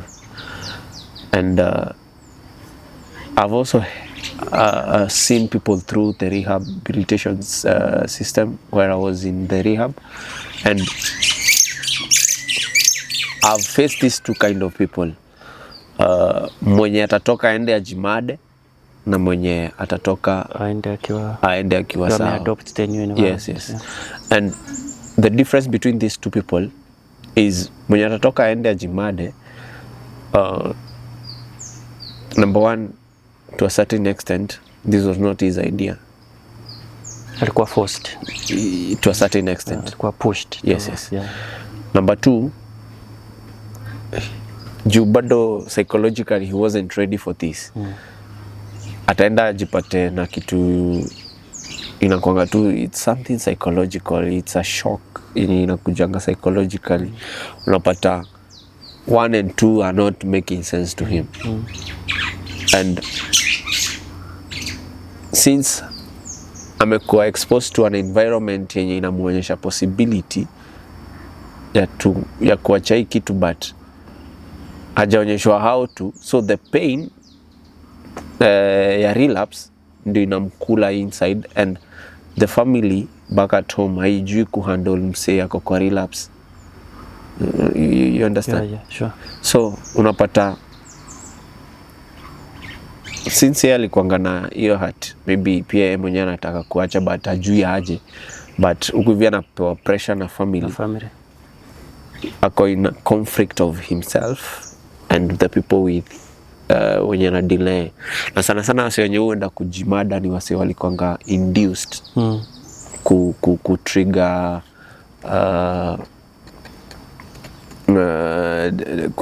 naitango kutrigger nini, like kwanza kwa induced to the drug itself, but ya kusaidia kuacha. I don't know the names, kumbuki venye ilikuwa inaitwa. So unapata Juu sasa hizi sana sana madawa sana sana zenye tunadungangwa za kuacha madre zinakuanga ni kama chemically made, so unapata like ikienda ishikane na mawazo sijui inafanyanga nini. So unapata onse anaptu kujimada tu. Sure. Ama unapata mseme cheesy. And it's very common. And I've never understood also most of these rehabilitation centers they're even more expensive. They're expensive. I don't know why. You know, mental health is a big challenge to human. I don't want to use to Kenya, but mental challenge is kukira mahali. So I don't know why even the government has never thought of. Okay, I don't know whether those institutions are there. For the government ones they are there, but since kuboard za kwenda ukiendanga home. So but unapatanga so many people who are going through those rehabilitations like kuna hii yenye wasema junkie wenye walikuwa wanatumia kina heroin hizi madawa zenye zinakufanya unakuwa zombie. Some NGOs came through and wakamua wasi wenye wanataka go through the system wanalipiwa rent, so like wanafanywa some support ndio like waanze the transition ikuwe easier for them, kwa sababu tena most of these people wenye wanakuanga into drugs addiction, let me use drugs, ni juu most of them wako in that cocoon or that natural habitat ya wana struggle. So taking the drugs is like kunam whatever they are going through. So wakisapotiwa kidogo na kama rent na maybe food, unapata hiyo mawazo ya kufanya hiyo kitu inapungua. So unapata mse maybe ana go through that for 2-3 years, unapata aliachanga hizo madre. It's because when I was trying to find one, at my workplace I had to ask one of we have a psychologist there. We call them a counselor there. So I had to ask her to recommend for me. I didn't ask directly. Even they don't know that I have that challenge. So I had to ask, like I'm asking for a friend, and to make it like not to specifically ask for a specific one. So I had to ask, give me the general rehabilitation centers, and when she gave me the list, it was accompanied with money, maybe 55,000 per month, something like that. So I didn't mention anything, because when you find somebody you are like, let's say like me, who have decided to go there, I'm going there because of the challenges which I have. And again, when you are charging 55,000, for me, my thinking was, I'll find where you just go the way you are, no money is charged, you go through the process, you come out. But now it's like they are not there, those institutions. Everything is attached to money. So I have a challenge, like for example, I'm going through the mental health I'm going through is because of the challenges with money. Maybe like now I have debts ranging to millions of money. So let's go back to 2023, because I believe the viewer is also confused. We are talking about rehabilitation, but they do not understand whether ama unataka kwenda rehab juu body count imepanda ama. Going so 2023 ume lose job. Nime lose job. I lost my job in 2023. And remember I said 2020 corona, alafu 2021 KRA. So I had already gone into debts with friends. And the debts was of to support, paying rent and all that kind of stuff. So 2023, I remember very well, on March, it was heading to Easter. When it was heading to Easter, I had 2 cars. I had a Vitz and I had a loophole. Yeah. The loophole was here in Nairobi. I had already taken it from this microfinance. Yes. This one which is giving people trouble. Mogo. Yeah, I had taken it from Mogo. I had already paid the deposit, but the car was with one of my friends, the one you had me mentioning, Professor Peter Shimaiko. Yeah. So it was in his place. He had his own car. Yeah. But mine, the one I had already taken, is the one who went even to take it from the showroom in Kiambu. As I was planning to come to pick it from here, because I was in Mombasa. Yeah. So in March, towards Easter, I had 2 cars. Yes. One is I'm using in Mombasa, another one is here in Nairobi. But now, after losing that job and found myself in that situation, I was not able to pay the Mogo debt installments. Yes. So after 3 months, they had already taken the car. You know. So I'm one of the first victims. I'm one of the first victims na hii mambo ya Mogo. I'm one of the first ones. Not they used to charge in dollars. Yeah? You pay in dollars. Na ukumbuka hiyo time dola ilikuwa imepanda sana. No. So you are paying the installment but it's not moving, you know. Unalipa lakini haisongi, iko pale tu. So Rafo kwa Mogo mlikuwa mnalipa how much? By that time ilikuwa ni second hand, not a new one. Okay. It was a second hand. I had paid 280,000 down payment. So monthly I was to pay around 20,000. Yeah. So but I managed to pay the first 2 months. No, the first month I think I paid only 1 month. And on May they took the car because I had defaulted to make the payment. So what happens? Ume default kulipa gari. Uko na deposits.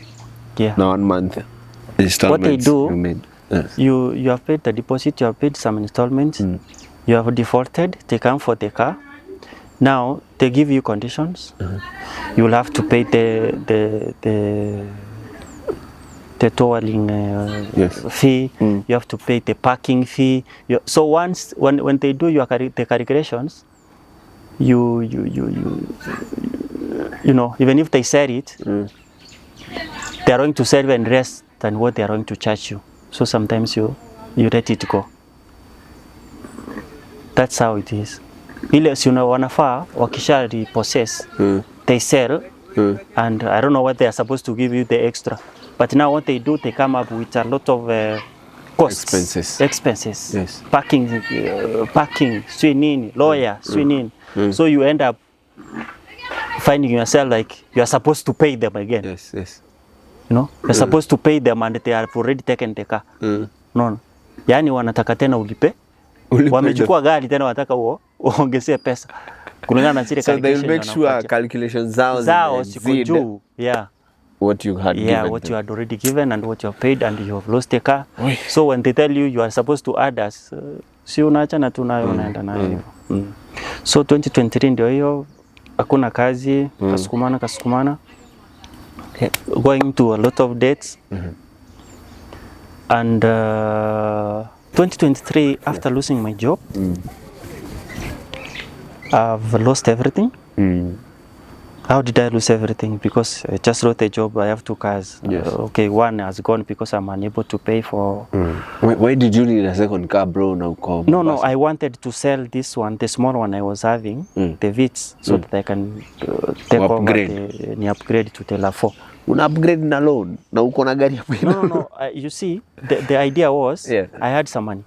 So I had to pay that one. Nishikirie hiyo gari. As I'm looking for the customer for this one, once I sell this one, nilipe ile malisane nayo. Okay. I see your idea. You see my idea. Yes. So at that particular time, remember I don't have a job. Yes. nikauza ile gari. Sasa The one I had in Mombasa. Yes. But now the money which nimeuza hii gari, I'm supposed to pay everything. Whatever I've sold, I have to pay. To take that one, I have to pay everything to that one. Ndio nilete ile. Nikaona wacha nilisoma kwa one of the online that you can make $1 million in 10 seconds. Aje. Avieta. Kai. Ui. Ulisoma wapi hiyo? Nilisoma kwa, let me just mention it. Kwa newspaper hii, ni newspaper hii inaitwa online newspaper Tuko. Tuko something. Tuko.co.ke. Something. Watu Tuko mko hapo. So I remember that's where I read that thing. That kuna hii unaekelea in 10 seconds you can make $1 million. So when I saw that, remember I've sold the car. If I pay, I'm going to pay everything. Sitabaki na kitu. Nikaona wacha niweke. So ungelipa upate tu gari. Gari lakini sina. Am I going to survive na? Ulikuwa na how much in cash in total? In total I sold the car 420,000. Na loan uko ilikuwa imebaki? Na loan ni hiyo equivalent to 400 or something. Yeah. So nikaona let me register to this thing. And maybe I can make ya ile na hii ingine nibaki nayo. So ukimake $1 million uko na 680. Yeah. So by that time nilikuwa na a loan in one of the microfinance. Yes. So nikaeka. Luckily I was able to raise money. Nikamalizana na loan yenye nilikuwa nayo. On so profit profit ikalipa ile microfinance. So nikamalizana nayo. So nikajua sasa next money loan ilikuwa ya almost 500,000. So ulinyorosha muhindi $500,000? Let's say yes, that particular time. Sasa si nimekuwa na ile kumbe this thing is real. Si imenisaidia kulipa ile loan. Yeah. So wacha sasa nipate ya kulipa ile gari.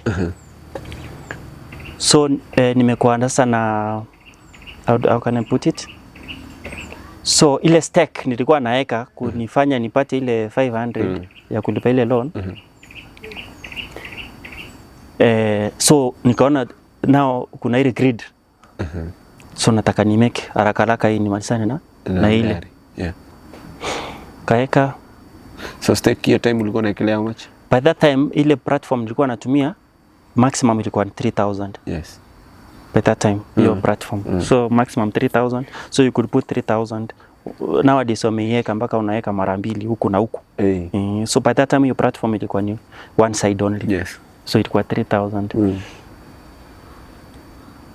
So nimeanza sasa kutafuta another platform yenye I can put more money. Ndio ni make haraka. Ile do. Kaeka basi. A new platform. Naeka huku na huku.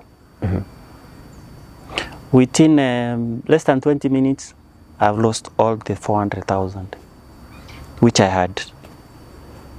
No way. What happened? That's how that Aviator thing works. Pilot alif. So that Aviator thing, that's how it works. So kuna ile first umekuwa grid, kind of grid. So you want to put more money so that you can make quick the return, quick. So within less than 20 minutes the money was already gone. 420. What are you saying? So that is less than 20 minutes. Hiyo imeenda hivyo. So what I did, I had bought the small plot in Kisii. Because of course right now I cannot say that I'm an orphan. I'm a grown big ass man, you know. So You're a grown of course, I was over an oven, so we didn't have a place. Yes. So I'd bought a place, a small place. I could build like our home now, like my mother's home, you know, my mother's house, so that wherever my brothers, my sister has a challenge, they have a home. They can say they have a home. Yeah. So what happened? I had to sell that plot. Because I have to recover what I've lost. Yes. So I sold the plot at a throwaway price. So unauza plot ndio ukimbilie 450 yako. Nijaribu kuokoa ile 450 alafu niokoe na gari. Shamba uliuza how much? The plot I had bought it around 300,000. But when I sold it, I had sold it around 500,000, 520,000. Okay. So niliuza virtually, you know, the people on the ground, nini nikatumiwa katumiwa pesa. Of course, after they wametoa sawa pia wanakanitumia around 470,000. 470,000. So now, remember I've lost, so I have to try to recover. Yes. In less than 2-3 hours, the 400 has gone. The 450,000, 70,000 has gone in less than 3 hours. What again am I going to do? Ile loan silikuwa nimelipa. So let me go up again and ask for another loan. Of course, before I go for that loan, I've already asked from friends. Like a professor when you look scan a mention. But they don't know that is what I'm doing. But they know when I'm asking the money from them. 400 ya kwanza imeenda. 470 ya mpili. Shamba ikaenda. Shamba ilienda dakika ngapi? 3 hours, in less than 3 hours. The same day? Same day, less than 3 hours. Hata I was lucky even to reach 3 hours. So that's umeluso nane auta chizi. Sasa hiyo, remember I've told you about mental health. Friends wametuma. Professor ametuma 120. He doesn't know that that's what I'm doing, but because of my capability and our previous relationship. 120 si kwake si big deal. Atarudisha tu. Hiyo ni kitu atarudisha. Another professor. They have sent. Okay. We are not professors. We have not achieved the education level of being professors, but according to us, what we underwent through in accounting made us to be professors. Masaibu ya college ndio iliwafanya mkakuwa professor. So they have sent professor, hebu nitafutia 100 tarudisha. Professor wametuma. Unaitisha 100 ni kama so moja, ni kama nimepigia. That time we were doing well, so money was not a big thing. So professor wametuma, simekimbia. Kama ngapi? Simefika zinaelekea milioni 3-4 hapo juu. Unaona? Na so sinaenda kuenda, you understand? Sinaenda kuenda. So natuma less than few minutes, simeenda mpigia another professor. Professor, ulipaki na kitu ongezea. Hey. Professor, sasa tufanye aje? Ebu tena. Professor, what I do, let me put my car on hii gari yangu sinieke niende niombe loan kitumia logbook. But you promise to pay that amount in. Ukipata pesa tulipe once tumalizane naye. Na ulikuwa unachocha aje ndio akutumie do? No, we were buddies for a long time since 2008. So up to 2023 we have been free. I've helped them in starting their businesses or even putting their wives' businesses. So we were buddies and we understood one another when it comes to money. Money was not a big deal. So we could support. I could call somebody nimwambie nipe 200,000 and I will not hesitate to give me, because when he calls, I also don't hesitate to do what? To give. So we had that trust in us. But they were not aware. Even today they are not aware. I think when if this thing pops up in their YouTube, That's when they will know all this. Yes. And I decided to do this because now I've reached the end. So I don't want to say maybe today is the last day. Maybe you are talking to me or you are seeing me because of the challenges. Yeah. So I'll say everything so that in case maybe tomorrow I'm not there, somebody will be able to see why all this happened. So it happened that way. Maprofesa walituma pesa. They learn into millions. Now I'm not able to pay back. Na zote unaekelea zikikuliwangwa. That's apart from the $500,000 you ate. Zote hizo zote ni 3 million, no, almost 4 point something zimekuliwa. That time. Na in span ya how many days? That is 2023 peke yake. Or that period 2023 peke yake. Because that's what I can say at that particular time when professors were free to do that. But now with time they realize, professor, you are not, naona nataka kunyang'anywa gari because I took a loan for you and I'm not able to pay it. So now professor is not aware of what is happening. Yes. No. So it went like that. So millions imeenda kama 7, let's say like 7 million at that particular time. In 1 year? In that 2023. So I'm talking about 2023. Okay. So zilienda. So I've not started talking about 2024, 2025, 2026 now where we are. So it happened that way, that 2023. Now my relationship with the professors is going down. Yes. We talk, but the relationship is not good. Because story ya do imekuwa ni hivyo. Somebody can send me 100 shillings. I think this one I have to say. Yes. I reached a point, the professors I was asking for 200,000, 100,000, I'm now asking for 100 shillings. Professor nitumia 100 bob. Nitumia 100 bob. Mrembo nitumia 100 shillings. Niko na simu yangu iko tu na 50 bob, nitumie tu haina shida. I want to pass. So they didn't know, or they don't even know up to today what I was going through. Because I had already gone into that shit with the whole heart and head. So kama sapa nani simeenda hiyo 2023. 2024 one of the exes, now I can call her ex, but I said all my exes are my friends. So she was supporting me in terms of food, but mimi nikipata hata hiyo 50 bob nafanya nini? Nikuweka huko. So she supports me.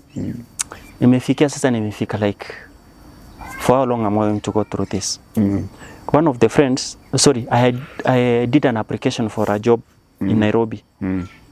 That is 2024. Yes. So even getting fare to come for the interview, it was a big deal. Yes. Sometimes I can ask for a friend to send me fare. Instead of me booking for the bus fare, nataka ni at least ni multiply. Ndio nifanye nini? Ndio. Naeka tena naenda. At least upate za kukula. Yes, on the way. Kwa basi. Eka inaenda. Mpaka one of the ladies, one of the exes, akasema, wacha nikubukia SGR. Akutumie ticket. Anitumie ticket. That's how I had to come to Nairobi for an interview. That is in 2024. 2024, the beginning around March there. So I had to come for an interview in Nairobi. Yes. Because it was possible for me to come. Yes. Because somebody decided to pay direct. Yes. Asikutumia direct. Angetuma direct bado singemanage. So I came for an interview. Yes. Nikafanya, because now I don't have a place, friends we have, they have families. You can't come and stay in somebody's house. Maybe anaweza kuhost that night, but the following day you have to. Lazima ujipe shughuli. We are grown up, so she's kama. Yes. So I came, did the interview, and I went back. Yes. The results was not positive.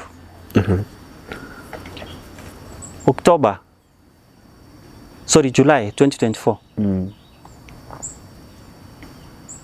another job for an interview. I came, passed the interview, I started the job. Yes. That is, sorry, not October, July 2024. Yes. So nikaanza job August 1st. Yes. 2024. Kufika August 2022, I have misused the company money. Aje. The other thing. Okay, una access aje do ya kampuni? I'm an accountant. Accountants, okay, kuna wale accountants wanadili na pesa. Na kuna wale accountants wanadili na papers. So at that particular time, because the company was small, I was dealing with everything. Money and the paperwork. Hiyo kampuni ilikuwa ya nini? Ilikuwa ni electronics. Yes. And I have to mention the guy because after I misused the money, he didn't take an action against me. Mr. Duffson, it's called Mr. Duffson. A very nice guy. Yes. So he gave me a chance. By that time, I spent his money, how much? Around 150, but remember 150,000 for me, that is nothing because I've lost millions, you know. Yes. But the same day, sorry, not the same, that is 22nd of August. Yes. I had already done some other application for another job. And this is where you can say that this idiot is very lucky. On that particular day, 22nd, on that 22nd, I remember it was a Friday or something. Yes. The other job I was called for an interview. I had already done an interview, the first interview. Yes. So I've been called for the post-interview. So you have been So I've lost that job. Yes. On a 22nd. Yes. I think it was a Friday. I've gone there to that job on a Saturday. They have told me to report on Monday. Yes. So literally I didn't. It's like a weekend too. I was in a weekend, you know. So I went to that job. It's a manufacturing company. Manufactures tissues, soap, the bar soaps and sabuni ya unga. Hiyo yenye tunaitanga omo. Yes. Yeah. So I was there from that August. No, from September now because August. Okay, it's August 25 hapo. Yes, yes. So I was in that company for 3 months. Is it 3? No, from that September up to March 2025. I found myself, I had already stopped kidogo. Yes. Kufanya hiyo mambo na gambling. Na hiyo gambling. Yes. But now again, I was given access to money. Bado kwa hiyo kampuni? No, I didn't have access to money per se. Yes. But that on that particular day, yes, ukapata access. No, madam, you know, M-Pesa has limits. Yes, yes. So the madam, who, my boss now, yes, akaniambia simu yake yeye imefika limit. So let her do the direct transfer from his bank to my M-Pesa account. How much? 250,000. Yeah. Your time ilikuwa 250. Yeah, 250,000. Now remember, I had stopped that thing. I stopped it because I didn't have money. Now all of a sudden I have 250. Of course nimeingia tumadeni regardless ya situation vile iko. Nikasema wacha ni hii 250 si nataka nilipe. I can take around 5 minutes at least ni make some extra. At least I make some extra coins.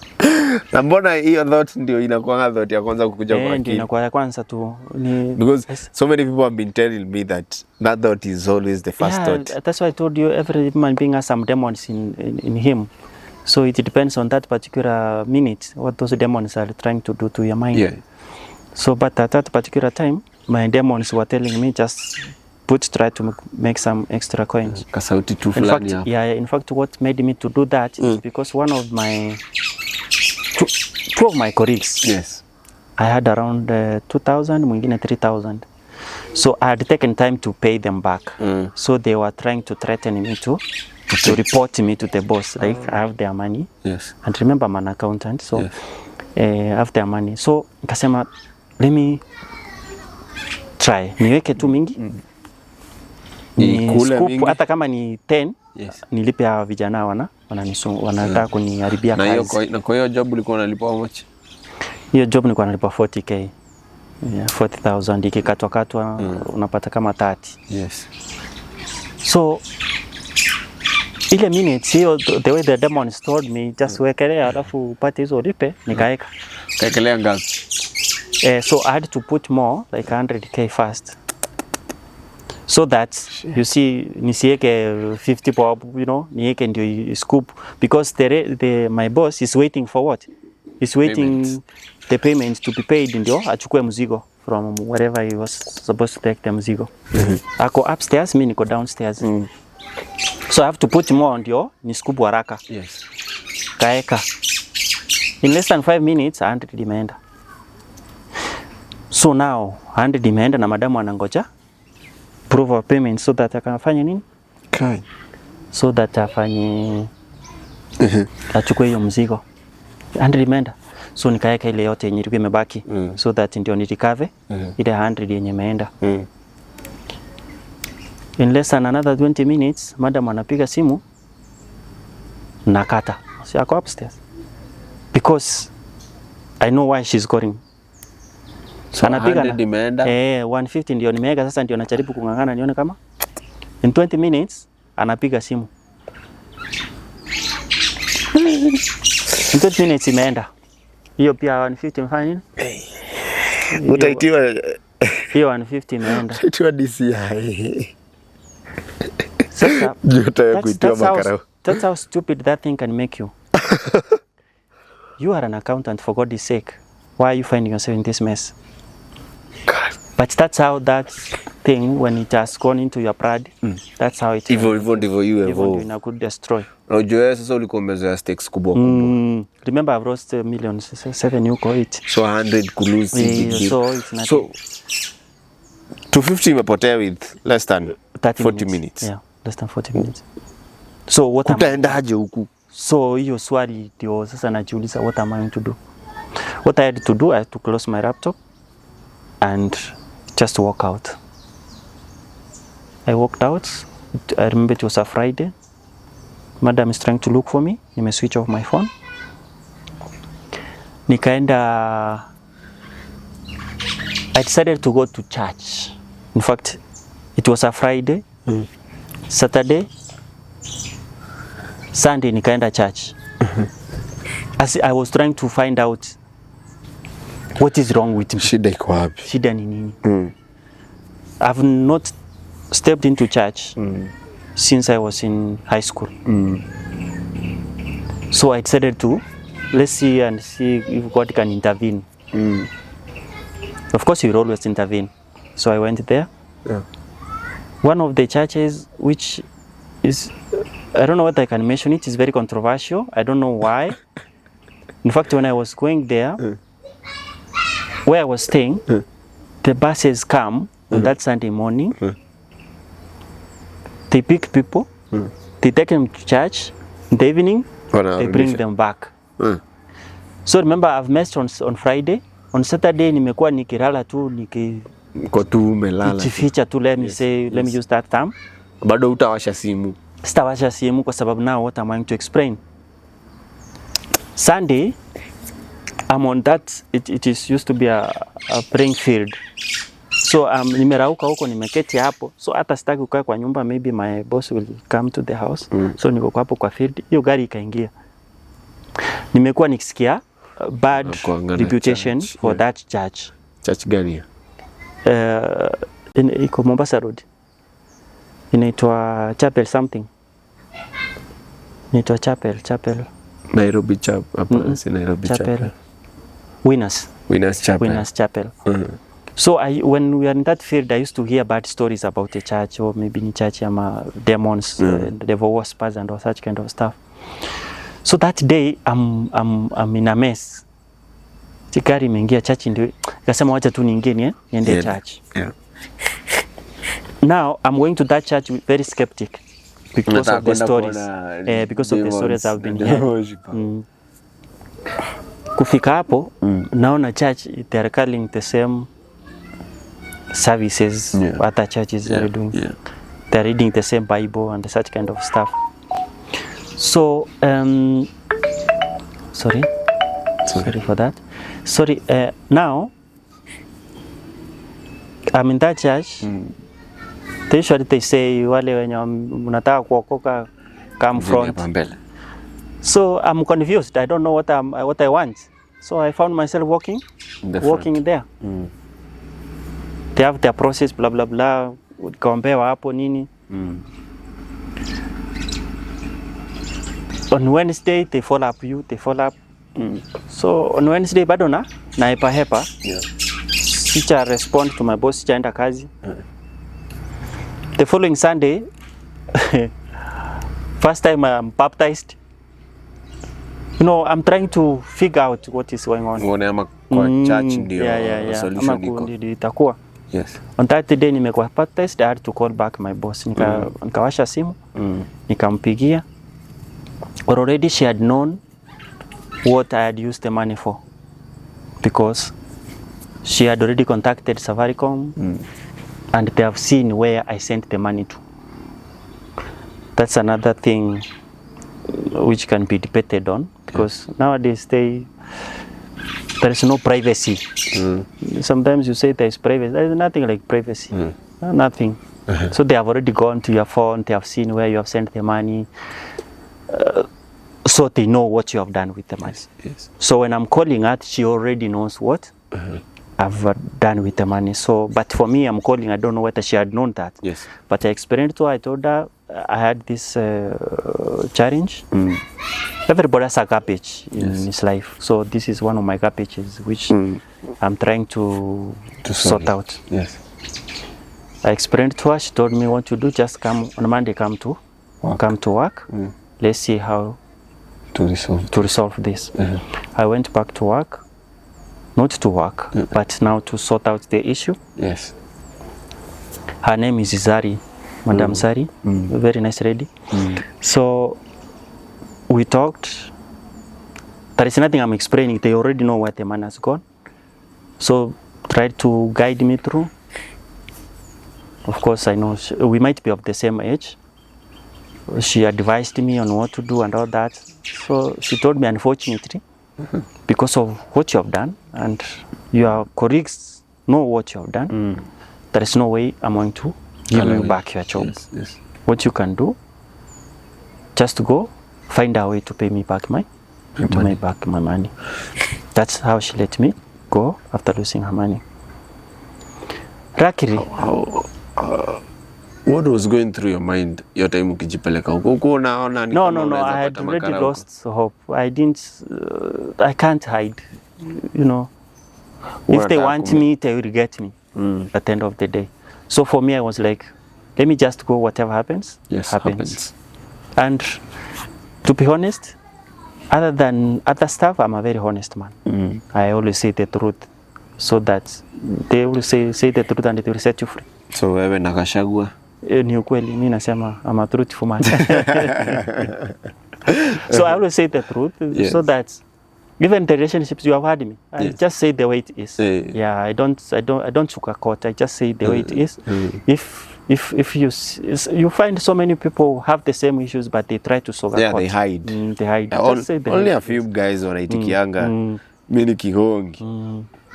Yeah, you just accept it. That's how it is. Everybody has his own demons. So you can say again, I will use the same word. You can say this idiot is very lucky. I didn't finish 1 month. Bila job ingine. So Nairobi is packed. I got another job. That is in August. Sorry, not August. Yes, August 2025. 2025. So May, nimekaa May, June, August tena nimepata another job. Is the job, the owner of the company is called Mr. Imran. Kampuni ilikuwa I don't know why I get jobs with very nice people, but I mess up. That guy, he was trying to, because the company is based in Nairobi. Yes. But because of the Nairobi has become too expensive for business, he wanted to relocate the company to Marindi. Yes. So hiring me is because one of the accountants refused to relocate to Marindi. Oh. So that's why he was hiring. So when he hired me, I didn't have anything. Una option. Sina option nyingine. So amenihire. I'm supposed to start the job in August 1st. Amenihire in July, but inafaa nianze job in August 1st. But now, regardless of starting the job in August 1st, because at that particular time, I had one of my ex in Marindi. So I had already moved to Marindi, like moving to Marindi, because now I'm not able to sustain myself in Nairobi. So let me go to one of my ex in Marindi. Maisha Nairobi Z. Yeah. So I've gone there. I've been there that July, mid-July. Yes. The boss, now my new boss, calls me and ananiambia, we have they had another company in Marindi. We have visitors from Germany coming to our company in Marindi. Since you are in Marindi, you can go and interact. Yes. So I went there, interacted, and now the job was to start on 1st August, but here in Nairobi, as to oversee movement of machines too. It's a manufacturing company. Okay. For melamine products. Okay. So to oversee movement of machines to Marindi. Marindi. On that particular 1 month. During the period, August, imagine nimeanza kazi on August 1st. And that boss is the one who has paid my fare to come over, has even given me some clothes. Unfortunately, leo sijafaa nguo zake. So towards mid of August. Sasa hiyo uko unajengwa mangapi? Alikuwa amenianza na 40 bado. So iko nini sana. But now Marindi life is a bit cheap. Yes. So amenisupport everything. Kwa nyumba amenipa bed sheets nini. Nguo amenipa some of his old sweaters. No? Yeah. Mid August aligimindi ilikuwa na 100 petty cash. The petty cash ya kampuni is not petty cash, is money. For that particular time ilikuwa around 80,000. So remember, he has given me even advance to sustain myself. So but now whenever kulipia nyumba na such. 15th of August, the demons zikakuja. Wekelea bet, get some extra from this money. 2 weeks in that job. Kaekelea pesa ikaenda. Petty cash imefanya. Advance yako imeenda. Kai. Wapi kuzuri? So it has happened that way. What am I going to do? Nimeenda tena underground. First day I have not reported to work because of the petty cash. Second day nikampigia. Nikamwelezea what happened. And of course I didn't tell him nimefanya hivyo. Nimepet. But nimwambia I used the money, I misused his money. So that's why I have not been able to. So I was trying to see how venye unaweza raise hiyo pesa. Anambia no problem, just come and see how the way forward. I went back and we could not try to explain to him, but now tungeelewana. So what he did, akaniambia wewe nenda go look for my money. Remember the other? The trust two companies imekuwa ni the same thing? The same thing. Yes. So that's how. Luckily enough, again, for the same idiots, I have that rack of getting jobs. Ukapata job ingine? The same August. I got a job. Now my current job saizi penye nafanya job saizi. Nimefanya since that August.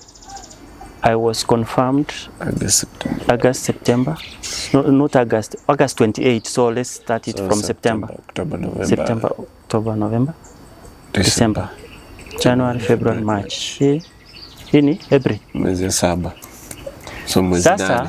Tuzita mwezi 8. So I'm confirmed in January after probation period. I'm confirmed and employed permanent now. Okay. But on employment permanent, I have not done, regardless that I love education, now I love, that's what I say, yes. But previously sikuwa napitisha moto, I had not done a degree. Yes, I have like up to 14 certificates and diplomas, yes. But I had not done a degree. Yes. So one of the conditions for me to be confirmed and employed permanent on this job was I have to have a degree. It's a running institution. In accounting. Yeah, I had to have a degree. So I looked for a university. I found a admission. Yes. And I was to start my classes in February. Yes. Okay, in January. But now, because schools are open in January and I work in a school environment, so I could not be able to start that January. So I wanted to start in February. Yes. There is one condition I have, a skin condition. Yes. And I've had it since I was in standard 8. That is in 2002. It's on my foot. Yes. And this condition, this is how it came. Kule nyumbani, kuna ile mnasema machani chai. Yes. So usually those tea leaves are trimmed. Yes. So I was injured during that time by one of, I was hit and... by one of the stumps? Yeah, got injured. But remember, I come from a family where there was nothing. So the only medication you could get ni wa mama, wale the old ladies wakwambie, paka mavi ya ng'ombe, nini, wakupe some nini. So in that incident, mulipaka mavi ya ng'ombe? Wafanyia paka mavi ya ng'ombe ama nakuletea mchanga ama nini, chifu nini. So kapata infection. So kumbe I got a bacterial infection. But this is things which I have come to know now. Yes. But that particular time singejua. So the whole of my high school I didn't do any co-curricular activities. Yes. Because this leg si eti naumwa, I'm walking well. Hata saizi niko deep shit but I'm okay. And I can show it's not too bad. Yeah. At the particular time it's good. Na vile naka? Like inakani kama okay. I'll talk more about it. So I was injured here. Okay. Naona hapa. This is where I was injured. Hiyo mti ya nini kuingia hapa.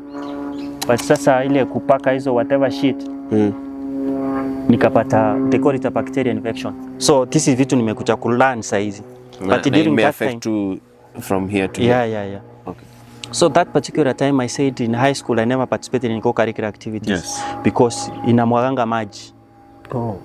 Inamwaganga maji. Unasikia kuchikuna, ukichikuna inaanza kumwaga maji. So I never participated in any activity. So at around when I joined college, ilikuwa imekauka. Ilikuwa sawa. Yes. Kidogo tu. Yes. Kamaliza college nikaenda Mombasa. Yes. So ni kama ili adopt environment ya Mombasa. Even when I had money, I didn't remember that I was sick. So hata like I could have gone to hospitals that time. But now maybe it adopted the environment and I got to where as in nilisahau sina any kind of sickness. Yes. But now when I came to Nairobi, yes. Ni kama ina react na weather ya Nairobi. Cold, baridi. So ikisha react naanza kuchukuna. Alafu inaanza maji alafu inafura. Aya, paka ufura like ufura inakuwa somebody was thinking it's call it elephantiasis or something. Yes. Inafuranga inakuwa kubwa. So I decided when now See, the reason as to why nime connect ni, Yes. I was to do my degree in February. Yes. But now, because since August, the reg is killing me. Yes. I had gone to one of the dermatologists in Westlands. Yes. Akaniambia nafaa nikatwe mguu because the bacterial infection inataka kufika kwa damu, na ikifika kwa damu it's you won't save me. So akaniambia nafaa nikatwe mguu. So since that around October there, I have that I'm supposed to kukatwa mguu. But I'm okay, I'm walking well. Sometimes someone doesn't know that mimi ni sick. No. Yes. Hata vile nimekuchapa huko anajua mimi ni sick. But it can get worse. I will share one of the photos when it is on worst state. So when the idiot, I don't want to call him an idiot. It's me, or you can call myself an idiot. But now he was telling me nikatwe mguu, and I have a short period of time before umekatwa. Nikatwe. That's why I can even call him an idiot, because sometimes I'm here, sijakatwa mguu bado siniko nayo. And I've been with this reg since I was born. So now I was supposed to join college or university and do my degree. Yes. But now nafaa nikatwe mguu. So I started looking for alternative opinion from different hospitals. So I go to one hospital, wananiambia wananirefer to another hospital. I go to another hospital, the same hospital wamenirefer pia wao wananirefer to another hospital. Wananirefer to another hospital. I had to find one who recommended, yes, he said, yeah, hii mguu inafaa ikatwe, but try this one first. He gave me some medication. One drug costs 1,200, and you're supposed to take literally every day. Tablet? Yeah. You're supposed to take literally every day. But it's expensive. So what I did, nikafanyia calculation. I can go 2 days. Iko sawa. 3 days. But the 4th day, siwezi enda beyond. So nikaanza so my medication, I get them after every 4 days. Nanunua your tablet. Inaitwa? What is the name? Some antibiotics, the difficult names for antibiotics. But a strong one. Yeah, but strong ones. So when I've taken those drugs, I'm okay. Like, not I'm okay, but iko vile iko hivi. You can't see that is any issue. Yeah. So now, March, that I was supposed to join February. March 15th. Sasa hii mwaka sasa. Hii mwaka. Last month. After taking the dosage the doctor had given me, I was supposed to go back in 3 months for a checkup and see how far it is. When I went back, the guy told me those terminology was using, like necrosis, you know. The terminology. The terminology they were using. Yes. Of course, I used to be not smart during that time, but now I'm at least I can Google, you know. There's only the ChatGPT. Yeah. So when I Google those terminologies and tests the guy is recommending, these are cancer-related tests. Yes. You see. So 15th of March, that's when I got that information. And these tests and whatever names he's using, these are cancerous kind of stuff. So when I got that information, and this is something which made me now break down. Najuanga cancer inakuanga crazy. Ikishafikiwa umekuwa confirmed ni hiyo, that is it, you know. In fact, I remember one case. It's not cancerous, but a friend, you can call her a friend, wale mama wa mboga, penye unanunuanga mboga. So one of the ladies in Mombasa, where I was used to buy mboga, I went there on a Friday, nikachukua mboga kawaida. On a Sunday, when I'm going on Sunday to kununua tena mboga, napata ni mtoto mtoto wa huyo mama ndiye ako kwa mboga kwa kibanda. Kamuuliza kwani mama ameenda wapi? Kaniambia mama ako hospitali hapo Coast General. Because she was a friend, she has been selling me vegetables since 2014. Yes. Na hii ni 2022. By that time ilikuwa 2022. Yes. She's literally a friend, like a mother to me. So I had to go and see her. So I called one of my ex, tukaenda kwa kumuona hospitali. So this lady knows my ex, previous ex, mwenye nilidate naye for longest, mwenye aliendanga, si kama niseme, she's still married, happily married, but aliendanga US. Yes. So I called one of the ex, tukaenda naye kule.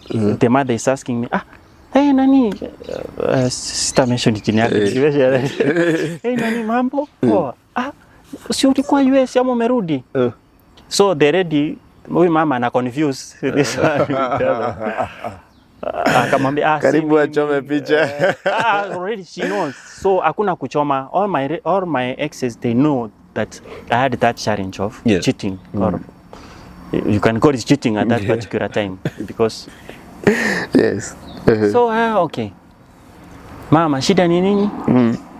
Eti mtoto wangu angalia, akanifungulia, amekatwa mguu. I was with her on a Friday. She's okay, ameniuzia mboga. On Sunday, eti amekatwa mguu, amekatiwa hapa. Musa mama ni nini? Eti wakati nilienda Kongowea on Saturday, nilichukua nikaumia kidogo. Kidole kafura hiyo Saturday. So Sunday nimekuja hapa asubuhi nifanywe matibabu. Naambiwa niko na sukari. Na naambiwa nafaa nikate mguu. The lady has been okay. She doesn't even know that ako na hiyo shida. Amekatwa mguu all of a sudden. That is a Sunday. Pole nini karudi. On Monday, so I have to, so sometimes sijui kama mtu mwenye ako na ugonjwa sukari ukienda kumuona unafaa umpelekee nini? Ndizi ama machungwa. Kuna time nimempelekea besti yangu alikuwa ngamelala soda.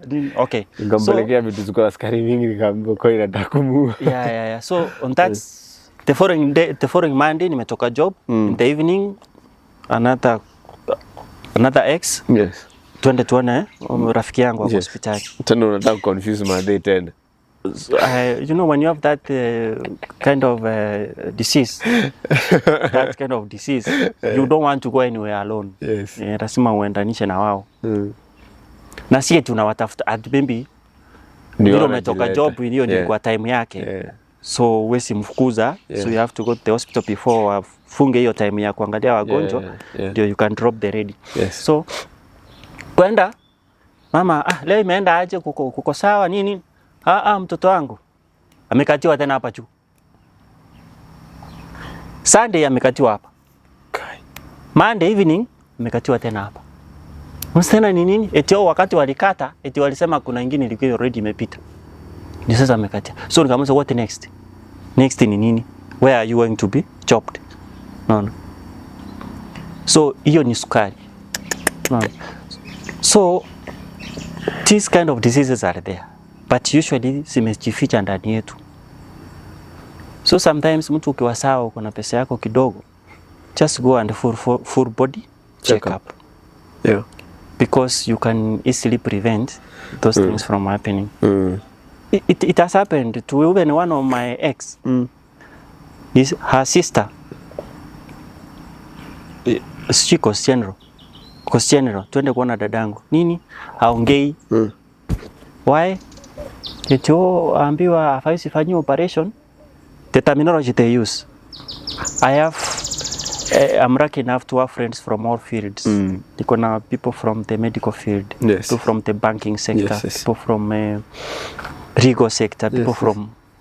That's how I make my friends. Friends, if you are my friend, you must be having a reason as to why you are my friend. Because I'm one of those guys who wanted to be all around. I want you, when you ask me something, I'm able to give you an answer.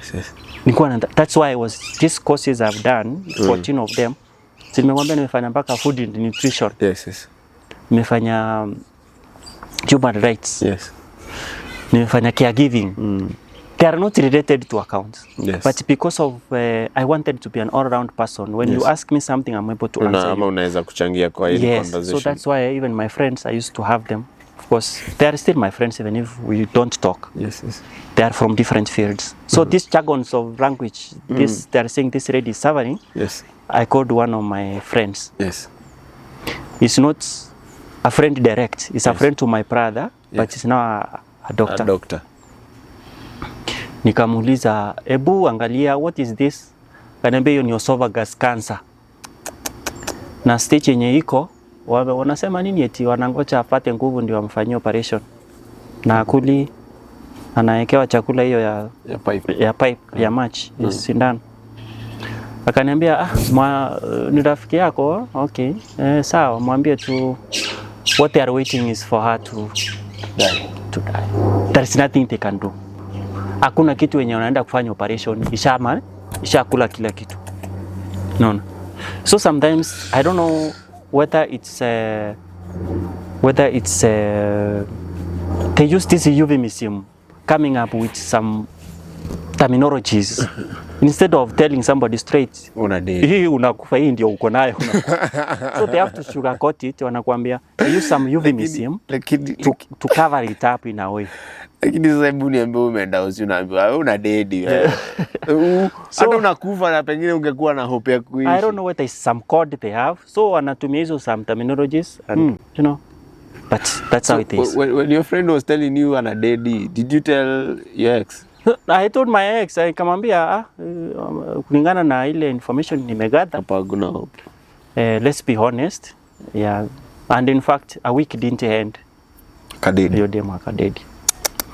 So when this guy has confirmed for me on March 15th, yes, with some jargons, doing research, they are related to cancer areas, so he can break down.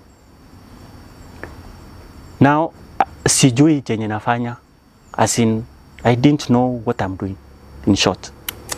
So I'm confused.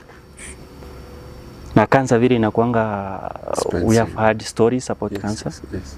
And this is what I'm facing. So it broke me down and I lost my mind. That thing yenye nilikuwa nimeacha, the gambling shit.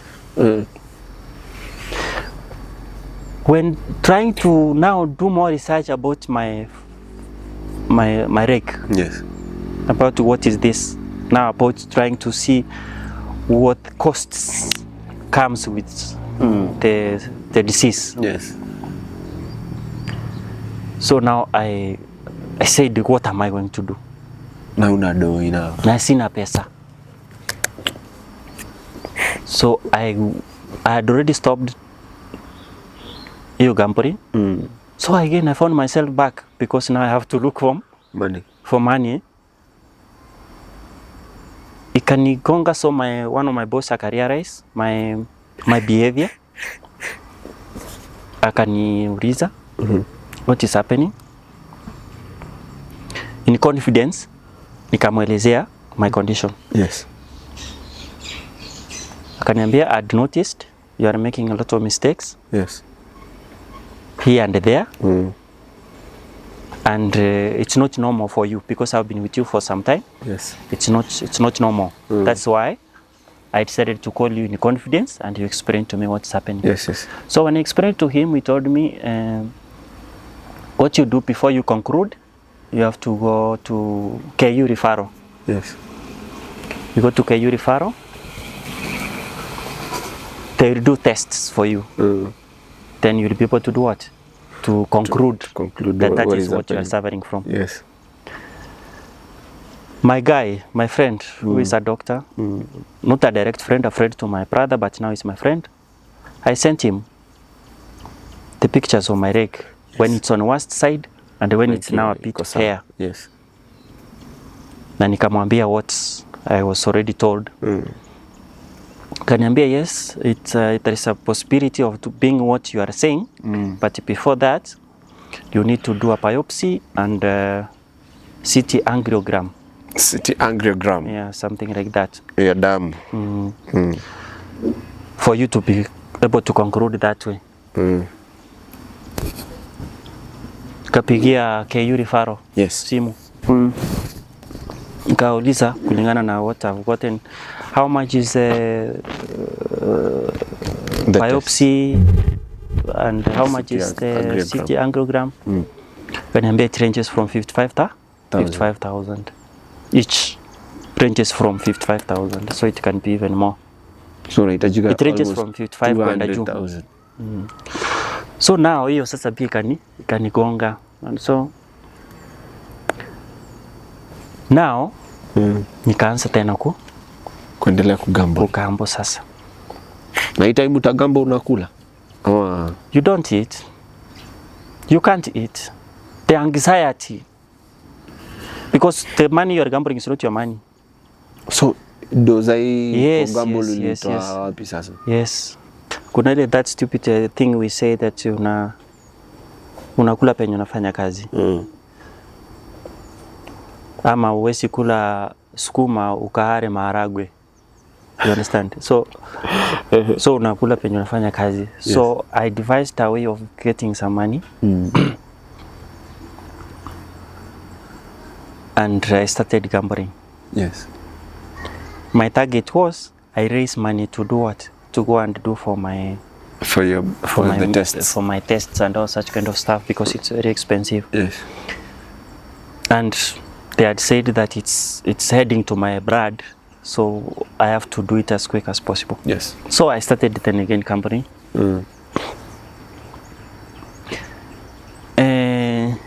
It has gone deep. That is from 15th of March. Last month. I've been a very good employee since August I got that job. Up to now, 15th of March, when I got the information, then I lost my mind. Then I had to start again doing the same gambling shit.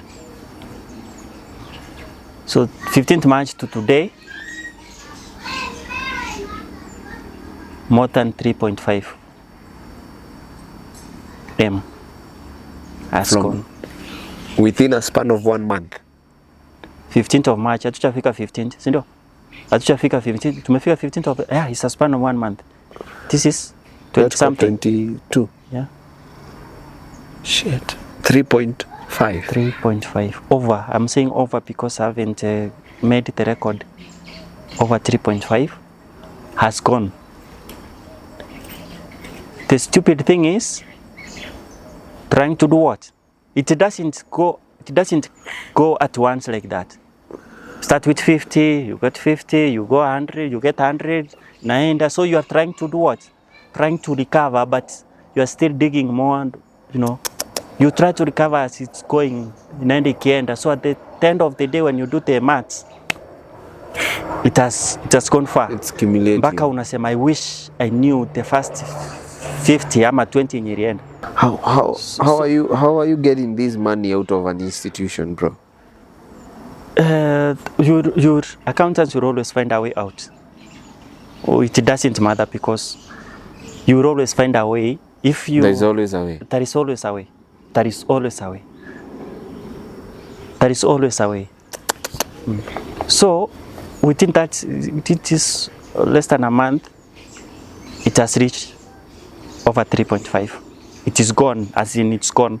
So till now, I'm asking myself, I wish ile ya kwanza 50 wakati ilienda, I wish ningeacha tu my next salary ifanye nini? Ikave that one. But now 3.5, how will you cover that? That is the thing. So that's how this thing is. Si eti ni once, ni kidogo kidogo, but inaenda ikifanya nini? Inaenda ikienda. So where I am right now, my bosses have suspected, but they still at this particular time they don't know what is happening. They've already raised alarm. There is a red flag. Yes. Because I've been even given a warning, a show cause, and I'm given a show cause not to just to explain why there is some inconsistency in what I'm doing. There is some, I'm doing some things which don't make sense. Not about the money, but the things I'm doing. Venye una behave. Ile condition, vile na behave. Yeah. Why is this happening? So I've been given a short course, and I explained why this is happening because of the news I got. It's not an excuse, but majorly that is what affected me mentally. And I even sometimes forget. I can forget. There is a time I forget it's a working day. As in, umelala tu lakini umesahau leo ni Tuesday. No. So it has now affected me completely that I'm not able to make simple decisions. No. You can call me, nichukue simu, and you are talking to yourself, lakini nimechukua simu na I'm listening. No. So it's some episodes. Let me use that word. Some episodes, unapata too much anxiety. I live in a place and I don't cook in the house. But what I do, there is my neighbor, is a pastor. Yes. So when he realized I don't cook in the house, so every evening he gives me some food. Yes. So what I do, since I got into that place, after the end of the month, I do what? You buy shopping. I don't buy, I give him money. I can give him 5,000 shillings, 3,000 shillings. Yeah. Just I'm not paying for that food. Just I give him and say on a video utafa. Yes. Because he's giving me food every day. Yes. So mantikisha nampatianga akiwa na challenge kwa mfano kama kulikuwa na masishi nyumbani kwao namlipia kama fare. Yes. You understand such. But it's not selling me food, but it's through his act of kindness. Yes. Unaona it's humanly. I'm reasonable enough to do that calculation. So there are some episodes which comes like Thursday I didn't go to work. Friday I didn't go to work. Which is jana.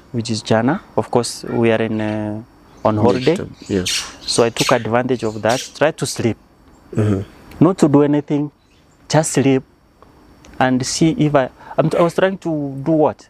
To heal this kind of episodes by maybe having enough rest and all such kind of stuff.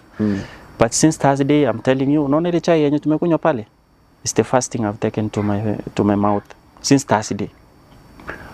Not because there was no food. The mzee always gives me food in the evening. But yote iko hapo. I can't eat. No. Ile you can't. Too much anxiety of what you expect, you are anticipating. Yeah. If there will be I don't want to use the word reasonable enough. If there will be human enough to be able to maybe be like the others who has given me a chance before. Of course, I have not paid them before. Yeah. I have not paid them yet. So, and again, remember I'm 41 now. Let me say I'm 41 years old. Yeah. And this shit has happened. I have nothing attached to my name. Other than my balls, nothing else attached. I'm being honest. Nothing is attached to myself. Umesema tu maboringo tu ndizo. That's the only thing I have at the moment with me. 1,200. Imagine. So, 41, and of course they say life begins at 40. But now I'm 41. Nothing is attached to me. Debts ranging to 10M. Yeah, so sasa uko na deni ya. Yes, now tell me where na sasa uko na 3.5 ya institution. Yes, where the hell am I going to get money from? Of course, my other friends, they have come to reality that at the moment I'm not able to refund their money. What about even the other bosses? Well, they have come to terms. You owe them almost 500,000. Yes, they have come to terms to that. The previous one, they know. You see, sometimes they let it go. Even the other 7 I'm talking about, it is me who is aware of that. For them, they are not aware. Maybe they have given up on the same, but you will not have peace. I don't know whether it's only me, but when you have somebody's nini ukwangi na peace. Mtu ananga amani. Unanga amani. Yeah, whenever you see their call, kuna watu hata wananga hizo. Yes. When you see their call, hata sometimes unaavoid kuchukua na maybe he was trying to do say hi or something. But because of that conscious now, you are not able to be yourself. Yes. No. You can't even relate with people correctly. So I'm trying to find the episodes. Yes. So I hope, of course, at the moment I've identified a rehab, and that the owner has been good enough or gracious enough. He told me just come. It's not. He has not mentioned any charging me money for the same, but he has just told me, you need to come, be with us for 3 months. Of course, he has given me conditions on what is going to happen. There will be no phones, nothing, because it's a hearing kind of stuff. Yeah. You told me you have been there, so you understand how it goes. For me, I've never been there, and I've never thought of going to be there. Of course, I've done psychology and human behavior, and I usually do.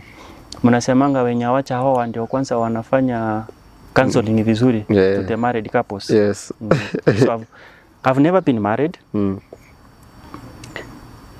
I'm not married, and there are no plans of getting married. No kids. Do you regret? I don't regret, because it's a personal choice. I had this. Okay, let me mention this. The reason as to why this came into when I became to the age of reasoning. Yes. I found myself in this position saying, no marriage. I'm straight. I've told you. Yes. I'm straight.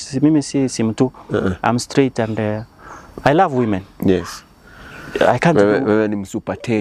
I can't do without women. Not on a disrespectful way, but and they know. Yes. Even those I'm going to sleep with in the next 2-3 days or 4 days. Of course, nimechiri kidogo. Ulikuwa detox. Kidogo, because when you call them, you have to at least pay for fare and something like that. So for now, akuna, but they know, they are all aware of my character when it comes to ladies. Yes. So I don't know. I don't know what is going to happen. Yes. But I'm trying to what was I? I've lost my train of thought. You were telling me that why you came to this conclusion of no marriage. Yeah, no marriage. Oh yeah. I said, I think previously I said that between 1997 and 2003 lost more than 10 family members. Yes.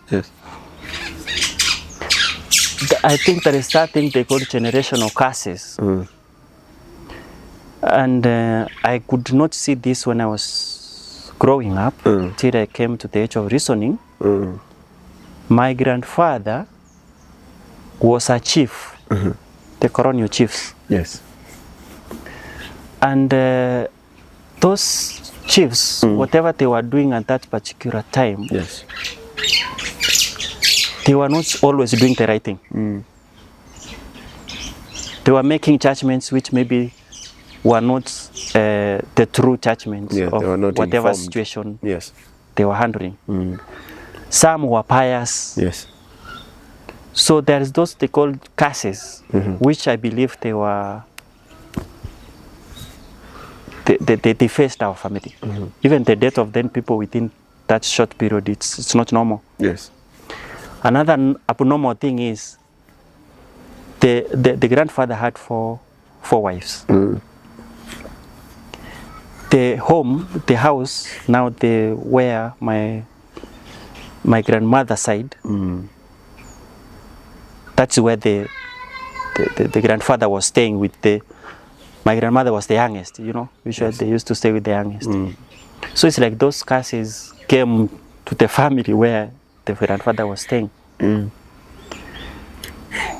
My mother was never married. Mm.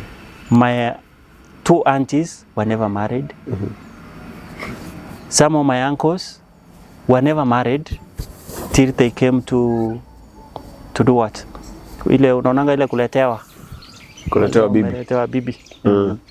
So these things I've seen them, but when I was young I could not process them. Yes.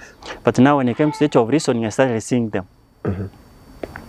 So it's like unaware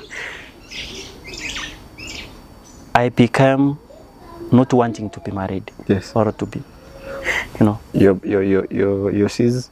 My sis is married. She's very fertile, with around, I think now she has 3 kids. She's younger than me. Yeah, there is a time I went there and I told her, what is happening? Go fertile. No, she was fertile within a short period. She has 3 kids and she's not stopping. You know, I decided to tell her, you have to do family planning. What the heck? You have nothing and you're just producing, reproducing and producing every day, you know.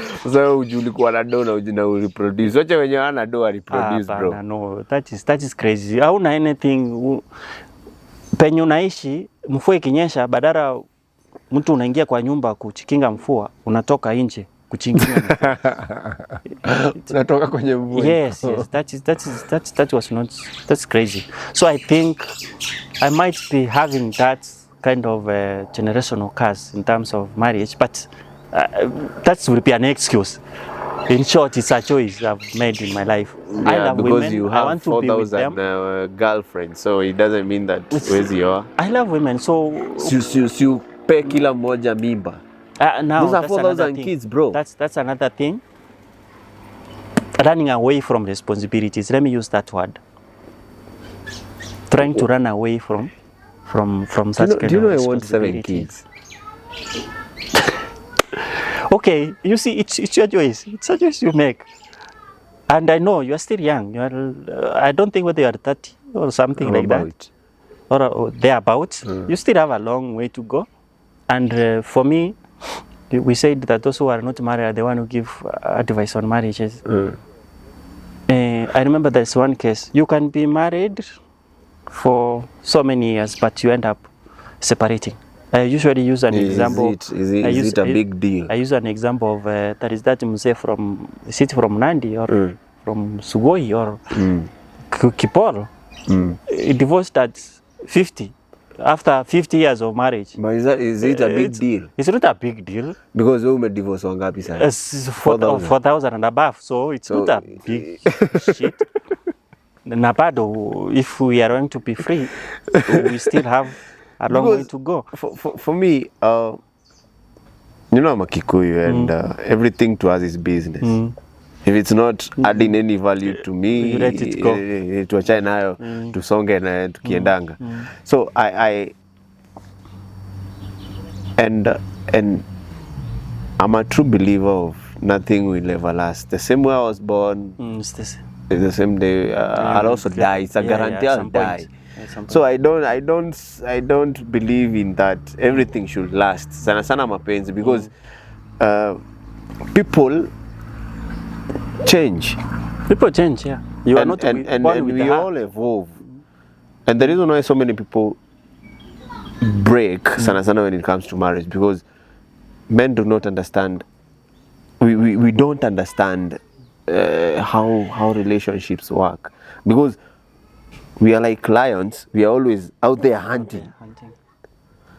And I've tried to study ikitutraitanga mapenzi and it's something that you never understand it. Kitu tuwezi elewa, hata watu kwa Bible walisema they don't understand love.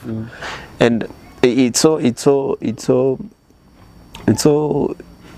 unfortunate that people hope and trust that love won't fade away. But mi kuna kitu moja my dad ushinda akiniambia, marry your friend, because they will always be your friend even after love ikifade away. That's why I said this. All my exes, we are friends. Yes. Why? We were making things straightforward. Yes. mimi tuko hapa nikasusu tu. Ni hivi tu. This is the position we are at Right the moment now. This is where we are.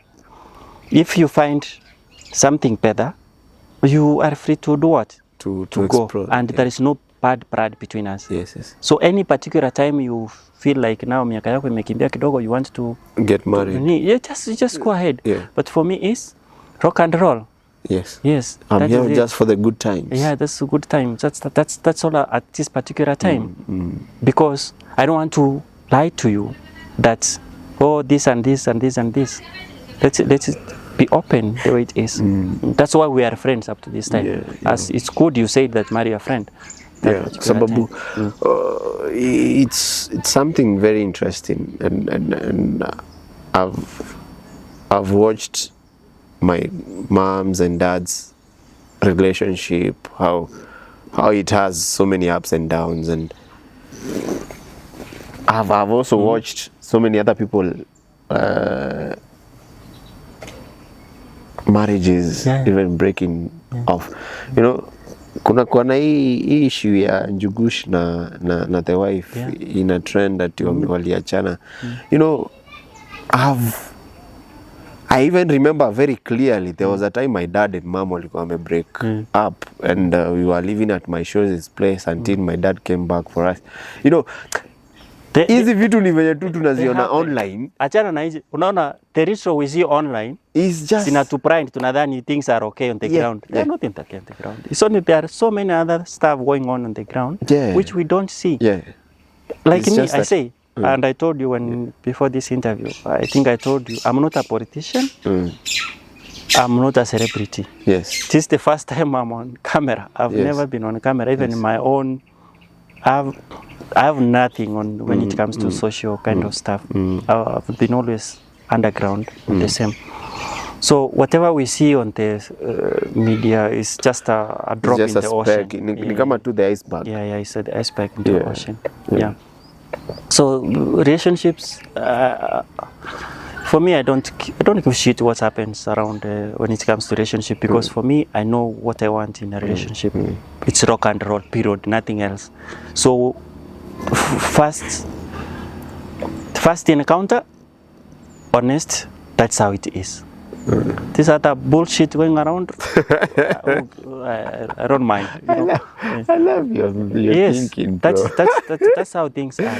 You know? Because I don't know. I'm just sometimes so people take this relationship so serious that you will find somebody. Okay, I in my miserable life, I've never had a mind of doing what you call committing suicide, regardless of what I've gone through. For that one, I can give myself. Though I'm not saying, though there's a time you go to sleep and you unasema tu sinirale tu nisiamuke. You understand? I don't know whether that is suicidal, but there is a time you go to sleep and you say, lale tu alafu nisiamuke. Yani ni lale tu basi ni lale. But sile kutaka kujiham, regardless of whatever shit I'm going through, I've never reached a point where I just want to harm myself or something. Instead, I reach a point, regardless of the anxiety and all that, huwa najaribu kutafuta solution. Regardless, sipatangi hiyo solution, but I always try to find a solution for. The solution is within. It's always within. Because most of the time unatafuta solution ya kitu, but unatafuta without. I believe you understand that. And we've been convinced very much to look for solutions out here, but unaenda unapatana na mtu mwingine tu kama wewe mwenye messed up, but yana sugarcoat, and I might not understand fully what you're going through. I can try my level best to feel the pain, but I cannot. You can't fully even grasp what you're going through. I don't know what you're going through in your mind, but what I can tell you, time will heal and time will tell. And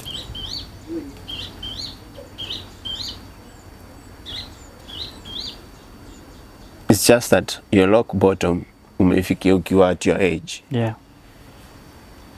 You understand? For me, naweza sema nilifika my rock bottom when I was 16, 17, when I was being chased, when I was being wanted. But you still have I also still have time life to live. I have so many reasons why I'm even breaking down at times, because a lot of things that maybe utaona hapa hivi kwa face is me building myself up, me picking myself up from the mud, because I have a lot that I can regret about. I have a lot that crosses my mind, but ni kitu moja naweza kuambia, you'll have to go through all that shit alone. Yeah, that's what I'm aware. Yeah, that's the sad part of it. Exactly. But ukishatokea to the other side, this is the lowest that you can ever be, because there's a lot of lessons that you're learning, and hizi vitu zote zina happen, presence ya God bado ikiwa, si ati God amekuondokea, he has allowed this to happen. Since you have talked about God, let me mention something. Yes. You see, when we were in Sunday school during our time, we used to be told stories about maybe Moses, Joshua. To mention Joshua. So those stories, at that particular time we were young. Yes. We were told those stories. Yes. But in 2023, yes, I decided to read the Bible. Yes. From Genesis to Revelation. Yes. Like a magazine. Yes.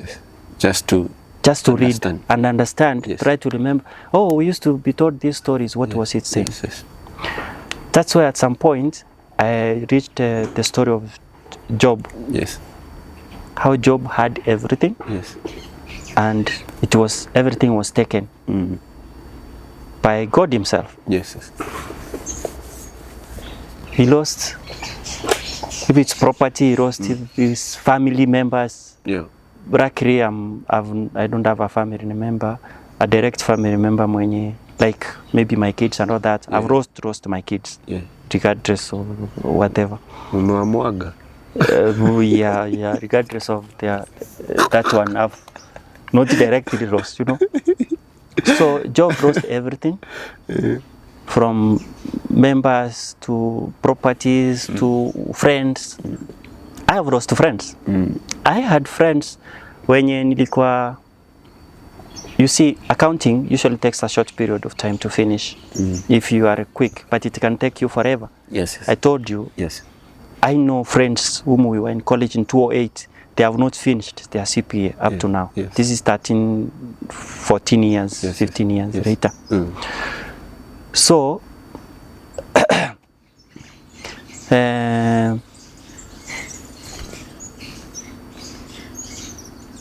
Job lost everything. But later God gave him 2 times of whatever he had lost. Yes. I'm not very good in the Bible. What I know is the shortest verse in the Bible. Jesus wept. I don't know which verse, which you don't know which book, which verse. So for that one, I enjoy hiyo is the shortest. Yeah. So when I read the story of Job, how mpaka akarushiwa magonjwa. So nilikuwa I was like, I'm in these shoes. Because naona kama ni job reincarnation.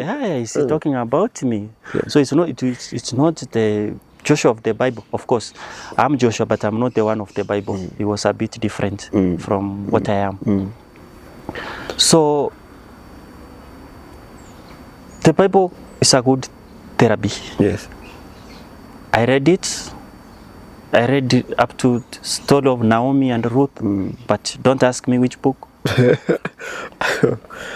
So it's a good thing to be. I'm not born again. I can't brag about that one. But you got born again. I believe, but I know I'm not born again. But I believe, like, But silenda that is bullshit. Ile ni kitu tu, anybody can do that one, you know. Sometimes when you are... But the moment you confess, bro, it's a done deal. Let me tell you one thing. Sometimes you do it for the sake of doing it because of the situation you are. But it doesn't change anything. By the fact that you have confessed, it shall happen. It's okay. I can't go into tongues, you know. So you say tongues. Yeah. So before I was being baptized, uliambiwa utaongea in tongues. Niambiwa niongee in tongues. So ulikaanza kufumble. So how? It's they say it's supposed to become natural, but it can't come. But you don't have to have all gifts of the Holy Spirit. That's the thing, unaombewa alafu unaanguka kwenda huko. It's not in me, so I don't know how it happens to others. Ama it's just psychological manipulation. No, that's psychological manipulation. Hiyo kuanguka hiyo ni jaba. Mimi siwezi anguka. Si wanakujanga hapa online wanasema nililipwa nianguke. Siwezi anguka. Okay, I don't know whether my sins are too much that I cannot fall, but it's hard for me to go through that. There's a gimmick part of it. Because I'm truly a very big believer in God, kwa sababu mimi si God, mimi sijui kwenye ningekuwa. Anybody, kila mtu ni hivyo tu. Kama si God, kama mimi leo singekuwa hapa, because kama si God hata singekumit. Yes, because what the shit I'm going through, maybe I should not have been here today. Maybe I should be resting somewhere peaceful, you know. But we are here because of His grace. And when it comes to friends, we keep friends. As I said, my friends are, regardless of whatever challenge I'm going through, they give me a call regardless of the money I owe them. Yes. Kama si God, we talk. Kama si God. You know, we always expect to see supernatural things, but unaona venye imefresiwa to be gimmicks, drama, and everything. We think supernatural things are like that, but when you sit down and reflect on what has really happened in your life, that's when now you start appreciating, and that's how you also see how simple supernatural is. It's so simple that ukiwa tu umeketi tu hivi, you cannot even realize it. It's that simple until you sit down, meditate, and just appreciate. And there's one thing that I would recommend on a gratitude. Being grateful even for breathing, being grateful for just the opportunity to sit with us and share your story with the world. Just being grateful even for breathing, being grateful for things that you don't even think of doing. It really changes a lot because it reduces anxiety. Because the reason why we are always anxious is because of the unknown. The unknown. And what has already happened that we cannot even change. We only have today, bro. I don't know if tukitoka hapa what will be next. But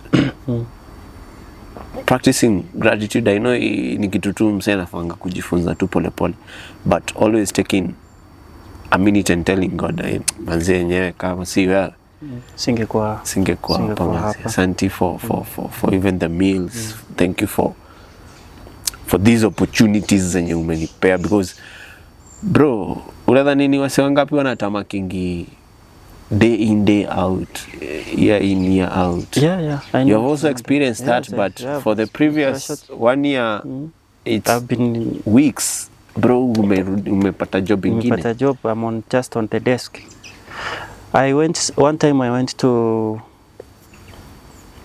industry area. When the short period I didn't have a job. Nikaenda nicharibu mchengo. And I usually have I used to have. There is a time I drove from Nairobi to Mombasa. And I never used to drive that long distance. Yeah. I used to use hizi zenye zinatupigia makelele hapa juu. In fact, I remember when Chambo Chet started operations in Kenya around 2015. Yeah, 2014. 2014 up, yeah. Around 2014. There is a time, if you book area, I used to book using 8,000 going to Kisumu and back. Only 8,000. 8,000. Nairobi, Mombasa, 4,000. To and from. To and from. But wakati corona ilikuja, ndio basically change. Prices ka change. So I never used to drive that long distance. And the reason as to why I came to drive from Nairobi is a friend of mine, Mr. Duke, had a car. Is based in Kisii. So he sold me that car. So I told him to drive to Nairobi, then I can pick it from Nairobi to Mombasa. So when he came, he was on holiday that time, so I had to go with him Mombasa at least in a year. It was first time for him in Mombasa. Yes. That car was a Nissan Wing Road, 15cc. So I had to drive to because I know the road. The road, yeah. The chair I was sitting, the driver's chair, ilikuwa imeisha caution. Na mimi ni karefu kidogo, so and it's at night. Yeah. So niko hivi. Yeah.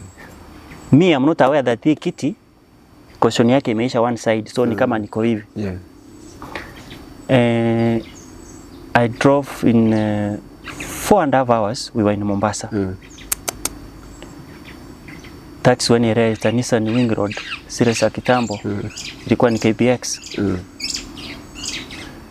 Ilikuwa inaenda hivi, so of course it's not good to drive at that long high speed. But 4.5 hours we were in Mombasa. Sasa kwenda kutoka kwa gari, I'm not able to kusimama. Umeganda. Kumbe nimekuwa na park ni kama ni iso my father plate, isn't it? So I started having an issue with my back pain because of that driving from here for those 4.5 hours.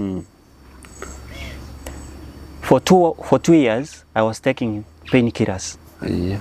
Your back. To your back. You can't even beba na maji na peseni. It was that crazy. One of my friends who is a banker called Mr. Geoffrey, akaniambia, now when it got worse, when I tried to kala heavy kibuyu ya maji, nikasikia huko nyuma. So I was going like this, you know. So one of my friend who is a banker, akaniambia kuna rafiki yake alikuwa na issue na hiyo back pain, akaenda kwa muhindi fulani, akamfanyia, we call them chiropractors. Yes. Can you go and try? You know the challenge in, let me say in Kenya or in Africa, we have doctors, we have general doctors. General. Anatibu kila kitu. Anatibu kila kitu. That's where the challenge is. Yeah. But countries like US, they have specific what? Doctors. Specific doctors for a specific problem. Like now my ex, she's a nurse specific for respiratory system. Okay. Not hakuna kitu kingine anajua. Yeye ni respiratory pekee. There is this governor called Professor Nyang'nyong who anasikianga akona prostate. He went to US. All these years tumegrow up tunasikia Nyang'nyong akona prostate, but he's still there because he went specific to a specific specialist for that specific thing. Yes. Here in Kenya we have kila mtu kama ni skin cancer ni wote hakuna mwenye specifically for that. So when I went for this Indian guy you see, Indians, Yes. they are those for business oriented, they are those for drugs oriented, they are those for, that's how they are. And it's not like it's something they train. No. It is like a family Thing. inheritance thing. Yes, yes. So this guy specifically yeye anadili na hiyo. Mambo ya backbone. Anafanya biashara yake, si eti amefungua hospitali ya hiyo kitu. Anauza petris. Petris za magari. Lakini hapo kwa ofisi yake, hapo kwa duka yake, ako ameweka kuna hiyo chiropractic katebo hivi. Yes. So I went there. Nikamwambia kuna rafiki yangu ulimsaidia, alikuwa na issue ukamsaidia. Na mimi niko na hiyo issue, sio kama unaweza nisaidia. Kaniambia come. What he did, it's shocking.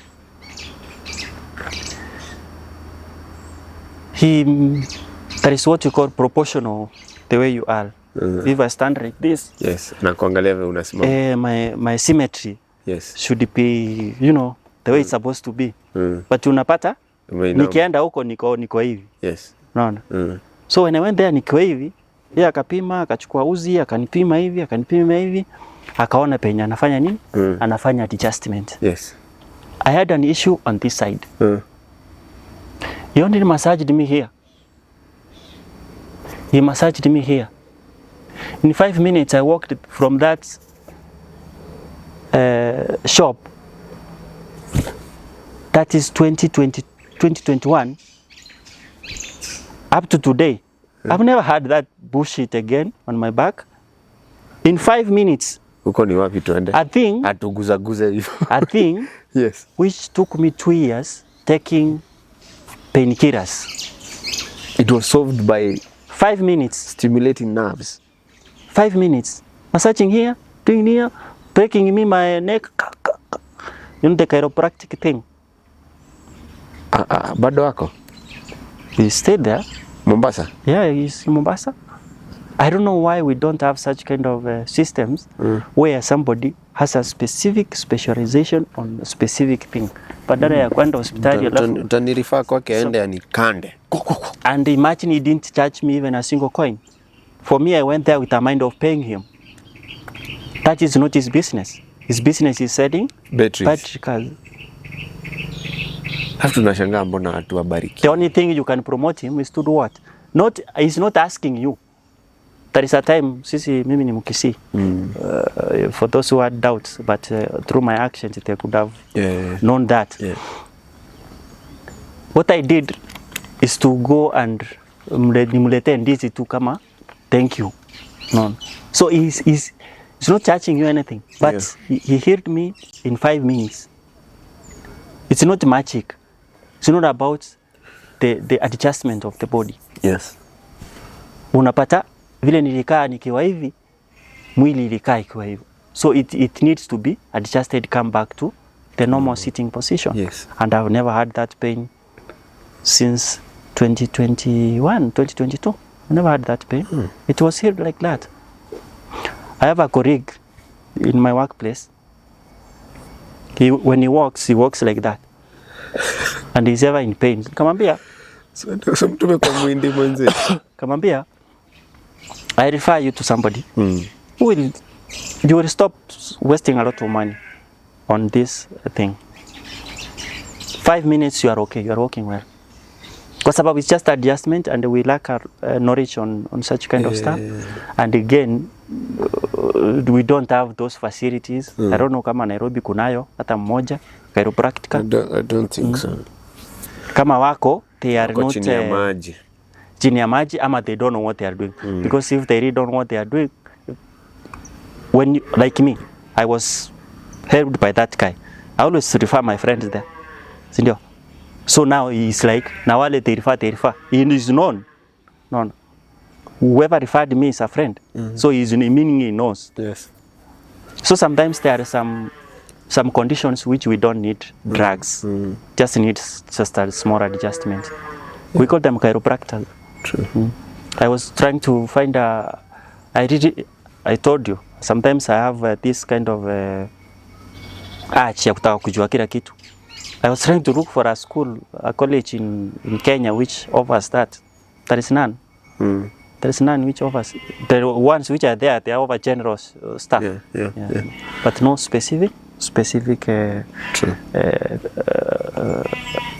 Doctors who do the specific thing. So, In fact, one time I remember one of my, I always refer to my ex, had an issue on the same. I did to her what that guy did to me, and she became okay. Yeah, it's just understanding where to touch. Okay, I'm not saying that's what I do. I don't know. I just remember I told her, I don't even know where I was touching. I was just, you know. Yeah. It's not the normal massage you say, massage. No. It's the person who understands what he's doing. Yes. Specific way he's going to touch. I had a pain on this side. He never touched me here. He touched me on the other side. So he knew which nerve is going to this side. That's all. Always people, you find somebody has an issue with the sciatica nerve. We call it sciatica nerve. Yes. Asikia kuna pain hapa. So mtu unashinda na massage hapo. Shida iko hapo. Shida iko somewhere. Okay, I don't know why. This is just a pain. Unapata mtu ako hapo anasuguliwa eti msugue. Na rope na nini. Shida iko hapo. Sometimes it's only we don't know, but it's somewhere. There is a nerve somewhere. Akigusa tu basi. Shani. So I had an interest to do that, but now hakuna unless niende kwa hiyo muhindi when if I will be okay. Anionyeshe and train how to do that, because so many people have back pains but they don't know what to do. True. Yeah, they just use drugs, which will never help them. It's just a normal adjustment and somebody's okay. So you don't know your fate. I don't know. You don't know your fate. You owe someone 3-point-something million, but they don't know. I don't know. I don't know what will happen tomorrow. Shule zinarudi next week. They're coming back next week. You need to clarify some. And again, where the heck am I going to get that from? Now, I said nothing is attached to me other than my balls. You understand? So I don't know what will happen, but you can anticipate what is going to happen.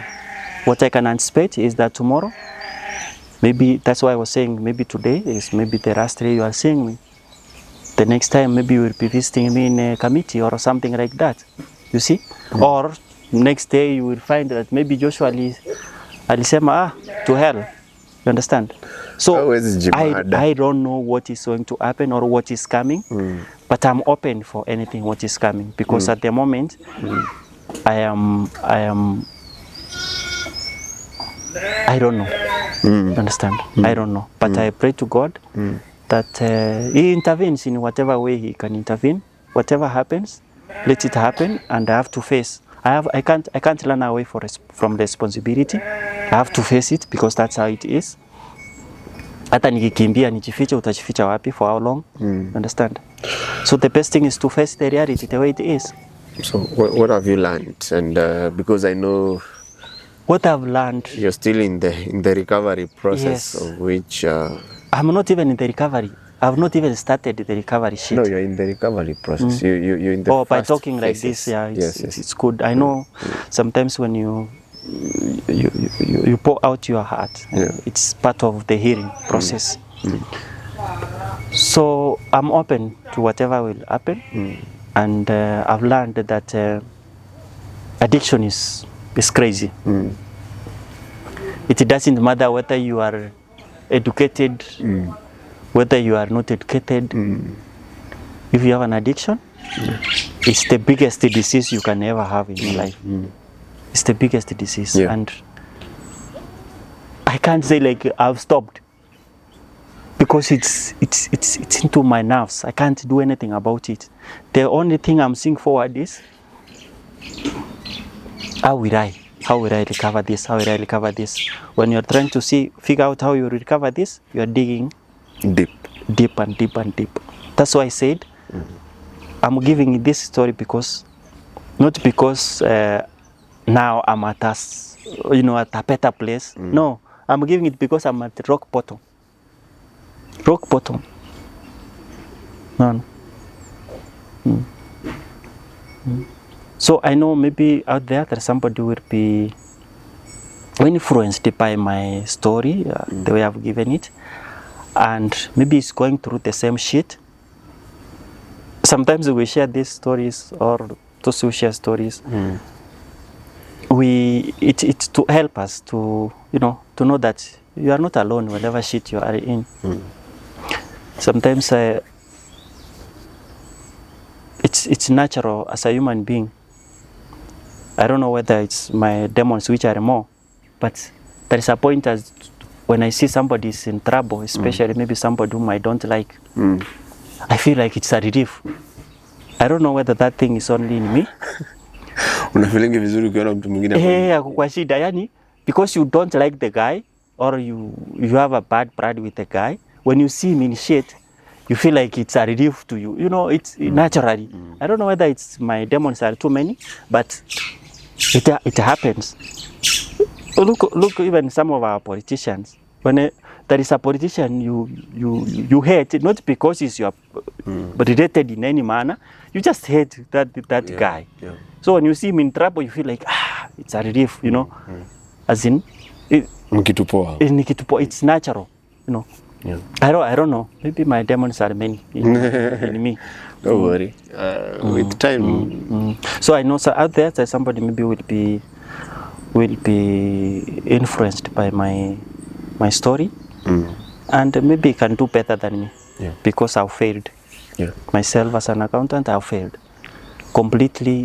A complete failure. You only fail if you don't learn. That is from Easter of 2023. Previously, beyond there. Betingi. Below there. Your first time on Easter. Below there, I was. If nowadays I don't even go to my village, because that time when I used to go to my village, the sick get healed because they know Joshua's come is going to take me to the hospital.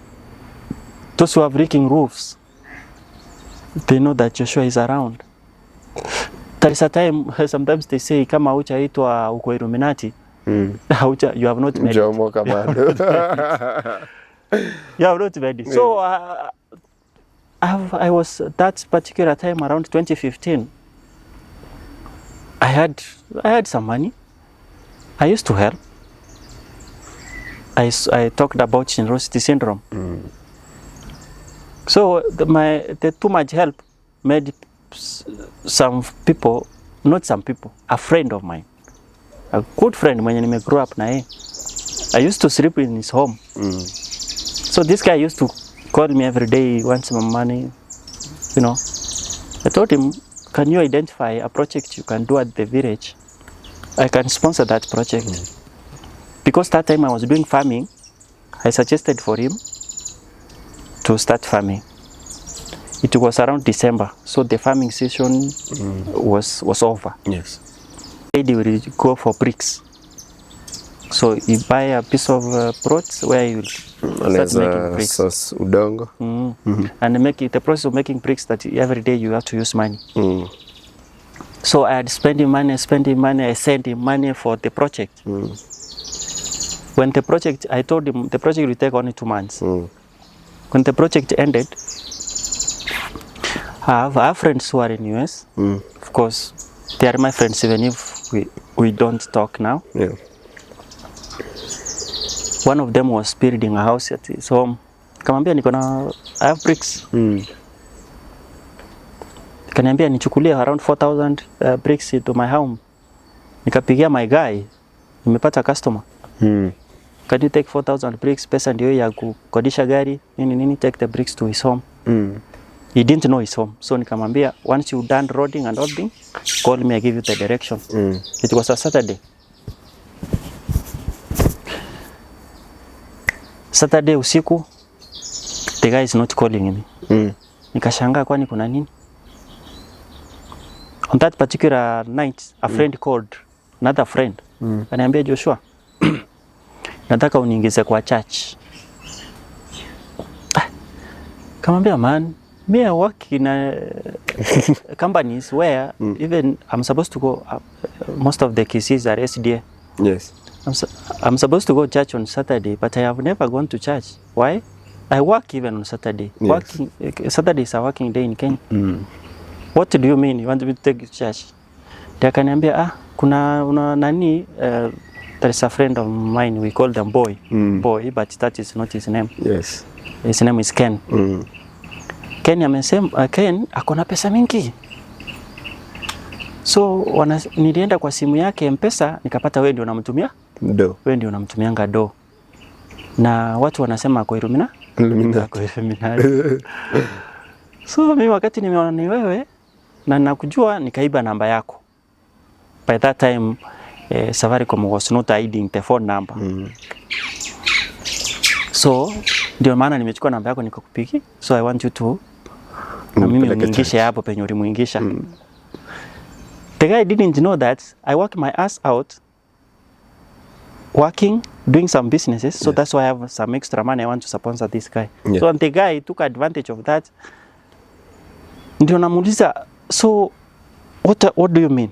Akaniambia, boy hata alitoka kwao siku hizi anaishi kwa bar. Kamuuliza, okay, umesema kuna pesa mingi. Kwani afanyangi biashara ya kupiga matofali? Anambia hapana. The guy is always in the bar. Anakuwa kwa bar anasema pesa ndio.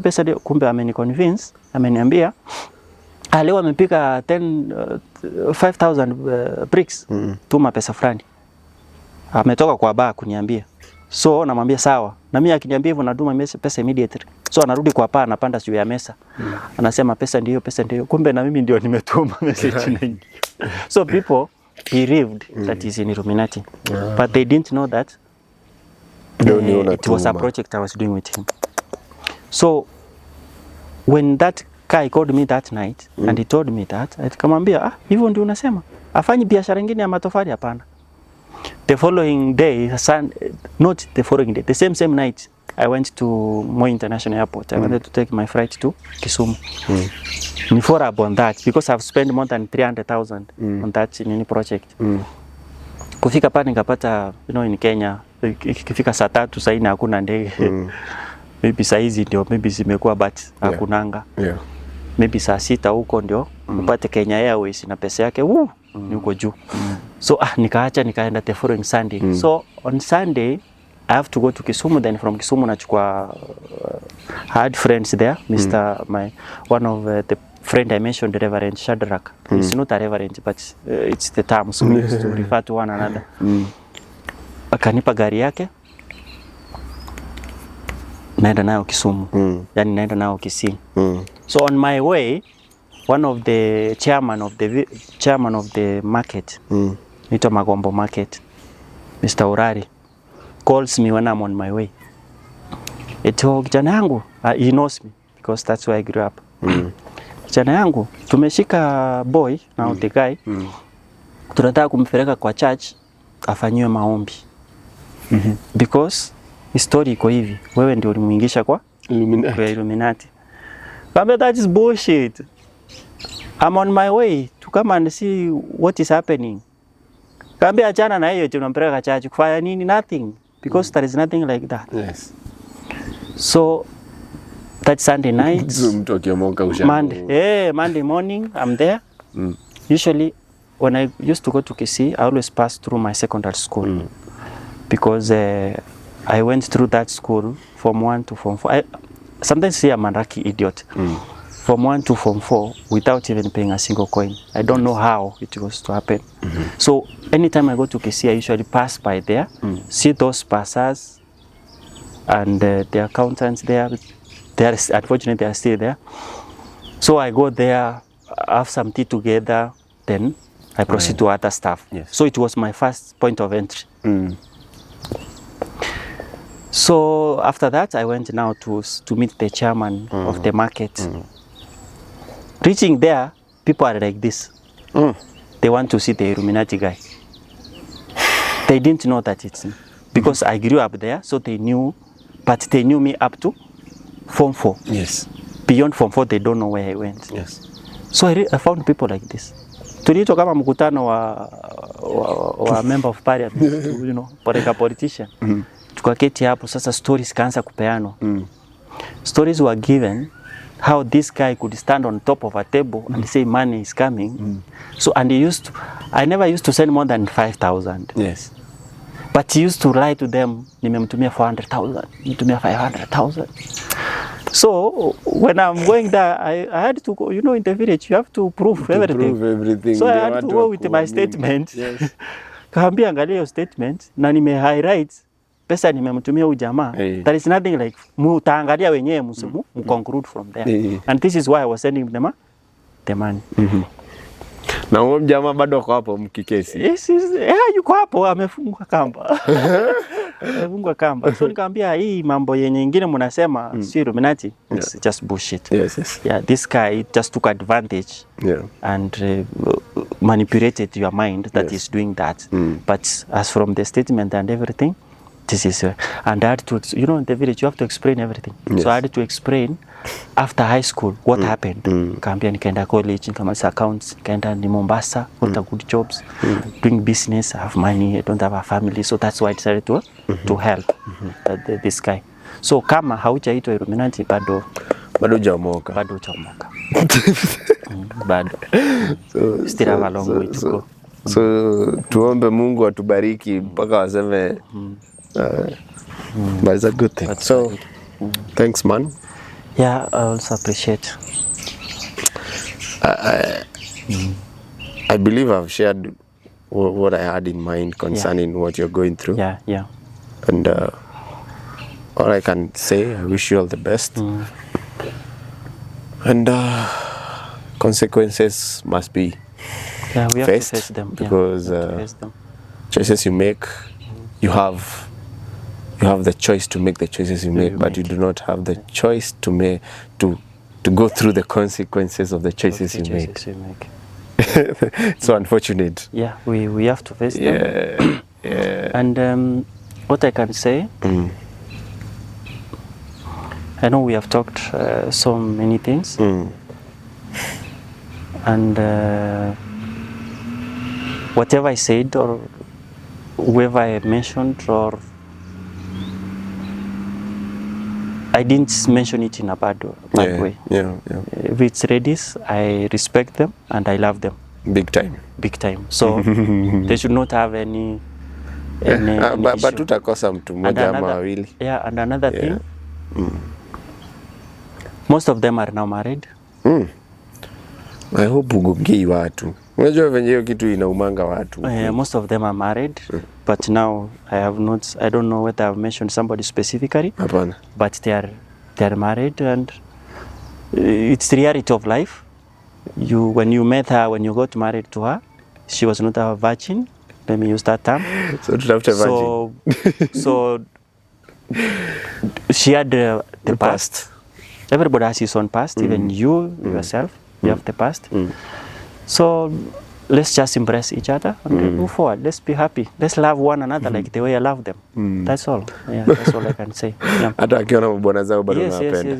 Mimi nawapenda. I love women. All women, I love them. And I've never had any issue with them. I've never had issue with them, because if I had issues, then I could not be friends with them. I've attended some of their weddings. I've attended so many weddings. Mimi sifanyi wedding. Let me tell you guys, don't expect me to call you for my wedding. So, but I didn't crash any wedding. Hawakuwa na kuangalia wanalia. Hakuna mmoja alilia. I remember one of them alikuwa na kalia. The first of Joshua. Joshua what? Joshua something. And I was like laughing. Oh my God. I wish that guy knew this is what. Oh, I hope sija refill. Hapana. Usiweke hiyo ya Joshua. Na batata hata julikani Joshua mgani. Itarifaa. Sasa unaitwa Joshua.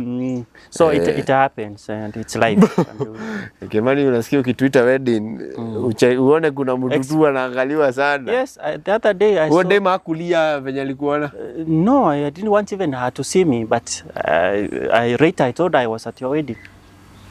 because I had an invitation, no, not a card or something. He said, I'm having my wedding, so that's an invitation, literally. You know, so I had, instead of concentrating, I was picking girls. Ulikuwa unaangalia who is your next prospect. Yes, Sana sana kwa bridal, wanaitango bridal. Yes. No, not even bridals. I picked several on Asha. Call them Ashas. Yeah, mnawaita Ashas. Wewe wacha mpaka unaongea Yesu. No. You see, they say if you want to get a good wife, you go to the church, isn't it? But utafuti bibi. Oh, ni sawa, but it's more or less the same. I was looking for a female. Ndio mnafanya sisi wenye tunatafuta mabibi tusiende kwa kanisa. I was looking for a female companion. Not even companion. I don't know whether that's the right term you can use for companion, because there was no companion. It's hit and learn. So ukienda kwa dem unamwambianga direct mimi na direct. Ni hivyo. Alafu another thing, let me tell you. Right now, I know nobody will listen to me because I have nothing. Yes. But when you're driving a nice car and everything, unamwambia tu direct, this is what I want. And they don't have an issue with that. You saw it with the Russian. They were not even thinking. But it's the reality of life. Huku nje watu wanakula kabaridi. Yeah. It's the reality of life. But it's si ati hata madema ati ndio wabaya. It's no. Pia wao ndivyo ndivyo. No, hivyo ndio sote tuko hivyo. Si ati uangalie on a negative way. Even you are the same the same way. The same way. Mbona niweka kwa WhatsApp group moja na No. I'm saying that's who we are. No, yeah. There is nothing you can change about it. So utampia mimi niacha kufake it. Just say the way it is. You see a beautiful lady, she's beautiful. You know. By the first thing that comes into a man's mind after umeona dem rembo, kuangalia mafurumbanya, kuangalia jegi. In fact, there is a time I could not even look at that. My target was somewhere. So if you just looking like that, you can't hit your target. So whatever comes on the way, that's how it used to be. Whatever comes, whether you have it or you don't have it, so long as you have the thing between your legs, that is it. Nothing else. I remember there's some. I've gone with even more older ladies than me, 60s and above. How many? 60s and above. Many of them, because it's a big number. Like I told you, the abortion is up to, I don't know whether it's correct to say it, over 300 abortions, you understand? So it is not like, you see, when you have that big number, expect a big number of everything. Good, bad, young, old. Hakuna kuchagua. But I'm not saying that is what you should do. No. I know. I understand that. My perspective. You're sharing what you believe in. What I believe in. Sababu, kila mtu ako na preference yake. Yeah. But at the point where I am, I can't recommend that one to anybody. What have you learned from all the body count? From the body count is just money. You just using a lot of money for me. I said I was using more money in HIV tests and more money in Ubering and dropping and all that. I can say a third of my earnings during that period of rampage ilikuwa inaenda for that. So at that particular time, if I had, and this is what I'm saying, if I had a single, you can sleep with as many as you want, but it's not good as sleeping with one person 4,000 times. Yeah. No. It's not as good. Yes, it's not as good because that's how it is. Anyway, what I'm trying to say is, if at that particular time I had settled down with one person, maybe that bitch could have controlled me in terms of where I'm investing, in terms of what I'm doing. Regardless, it usually doesn't last for a long. Yeah. But by the time I could have been breaking up with her, which is inevitable, I could have maybe invested something somewhere. It's okay. It has happened. So that is what I've learned. If I could have settled that particular time, you don't have to regret. it's not a regret, but it's just something I'm seeing it's how it was supposed to be. Oh, it's a thought that is crossing. But I'm not regretting of any of my actions when it comes to Redis. What I'm only regretting is my actions when it comes to gambling itself, which has made me into this position. Even if my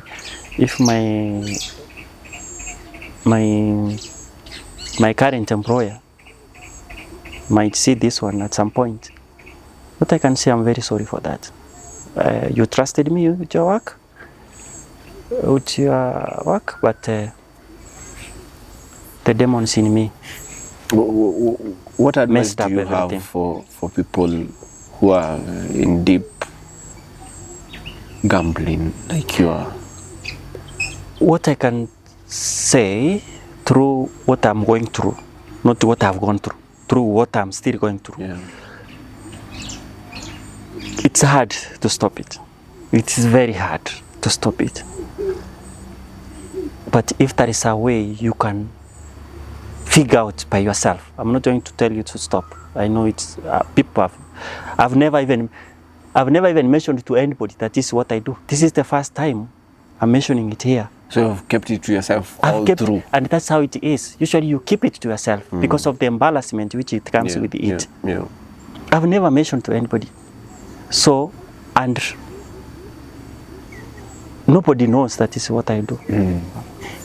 But if you can find whoever is undergoing through the same stuff, if you can find a way by yourself, by your own conviction, to stop it before it goes far. Because for me, I wish I could have stopped it when I lost the 50. I could not be here today. Ningekuwa tu kesho kutwa na ngoja niende job nifanye mambo yangu private like the way it's supposed to be. Sure. And never expect that you will recover. Never. Never. You have lost 10 million trying to recover the 420. You can't. It's you are dealing with a machine. They will make you happy for some few hours. Then the next 10 minutes what was the biggest amount you've ever won? Mwanzo, when the market was still good. There is no time the market was good. That is the beginning, when literally it's ikianzia. Before this one, Aviator came, I could choose. I'm not a fan of football, but I used to bet. Okay. I could choose Arsenal, Liverpool, Man City, Atletico Madrid, Bayern Munich. Those big ones. Then inaeka 20,000. You win like 500,000 something. So during that time, even I mentioned my boss whom I used to play bull table with, we used to bet. But that time, tungekuwa tunaendelea kucheza table, unasikia ni gani Man City ama Man U ndio sinacheza. So you know money is coming. So you people are enjoying having fun. After 90 minutes, message ndio hiyo. You have won maybe 200,000, 300,000, depending on that time what you have. But nowadays, because of the same match fixing and such kind of stuff, utapata Man U imetandikwa na timu ingine sio ni gani, inakuharibia hiyo pet. So there is a time we could make money as much as $1 million, as much as 3 million. I remember there's a day I made $1 million. Okay, my friend made 3 million, not once, not twice. What transpired to you making $1 million? What happened? Kuliendaje? It's that time we used to bet like kama ni vile nimesema, kama ni Man City nini, unaeka pesa yako vizuri, unapata pesa. That is how it used to be. So your time ulishindanga na football. Good. It was good like that. People used to make money till things changed the other way around. In fact, remember the until time AI came. No, not even AI. Until when the government banned, there's a time they banned all the sporting stuff. Yeah, ndio na wale sasa wakaenda waka-enhance their Sasa ndio own things. waka-enhance, maybe waka-change system, whatever they did. Yeah. So now, from that time, I don't think kama kuna mtu ana win. Isipokuwa mmoja wawili hao wenye unasikianga wame win, but you don't know whether it's true or not. True. Wow. So if there is somebody somewhere having that challenge of gambling, I know it's hard for you to stop, but if you can find a way to stop digging deeper, you will save yourself. Would you mind sharing your number with them? Maybe kuna mtu anaweza taka kubonga naye. Yeah, I can share my number. Kuna kama dem kamekukufia. Hakuna shida. My number, I can share my number. Share with them. My number is 0713 540 965. Jina nani? Joshua Gishana. Joshua Gishana. Wow. Okay, I pronounce it Gishana, but kikwetu sasa ni Gichana. Gichana? Gishana. I was shocked kusikia wewe si Mkikuyu, but nilikuwa nakuongelesha Kikuyu na nirudishia. Kikuyu nasikia lakini ni ile maybe siwezi kujibu unless moja. Yeah. But I can guess what you are talking about. Okay. Kama pale nisikie mwambia apike sima kubwa, sio ni sima kubwa ama nini. Alikuwa ameniambia anataka kupika lunch, kamwambia apike kubwa. Kwa venye umeshare na mimi and also with viewers, I know there's something that has happened internally. Yeah, so and I pray to God that all shall be well.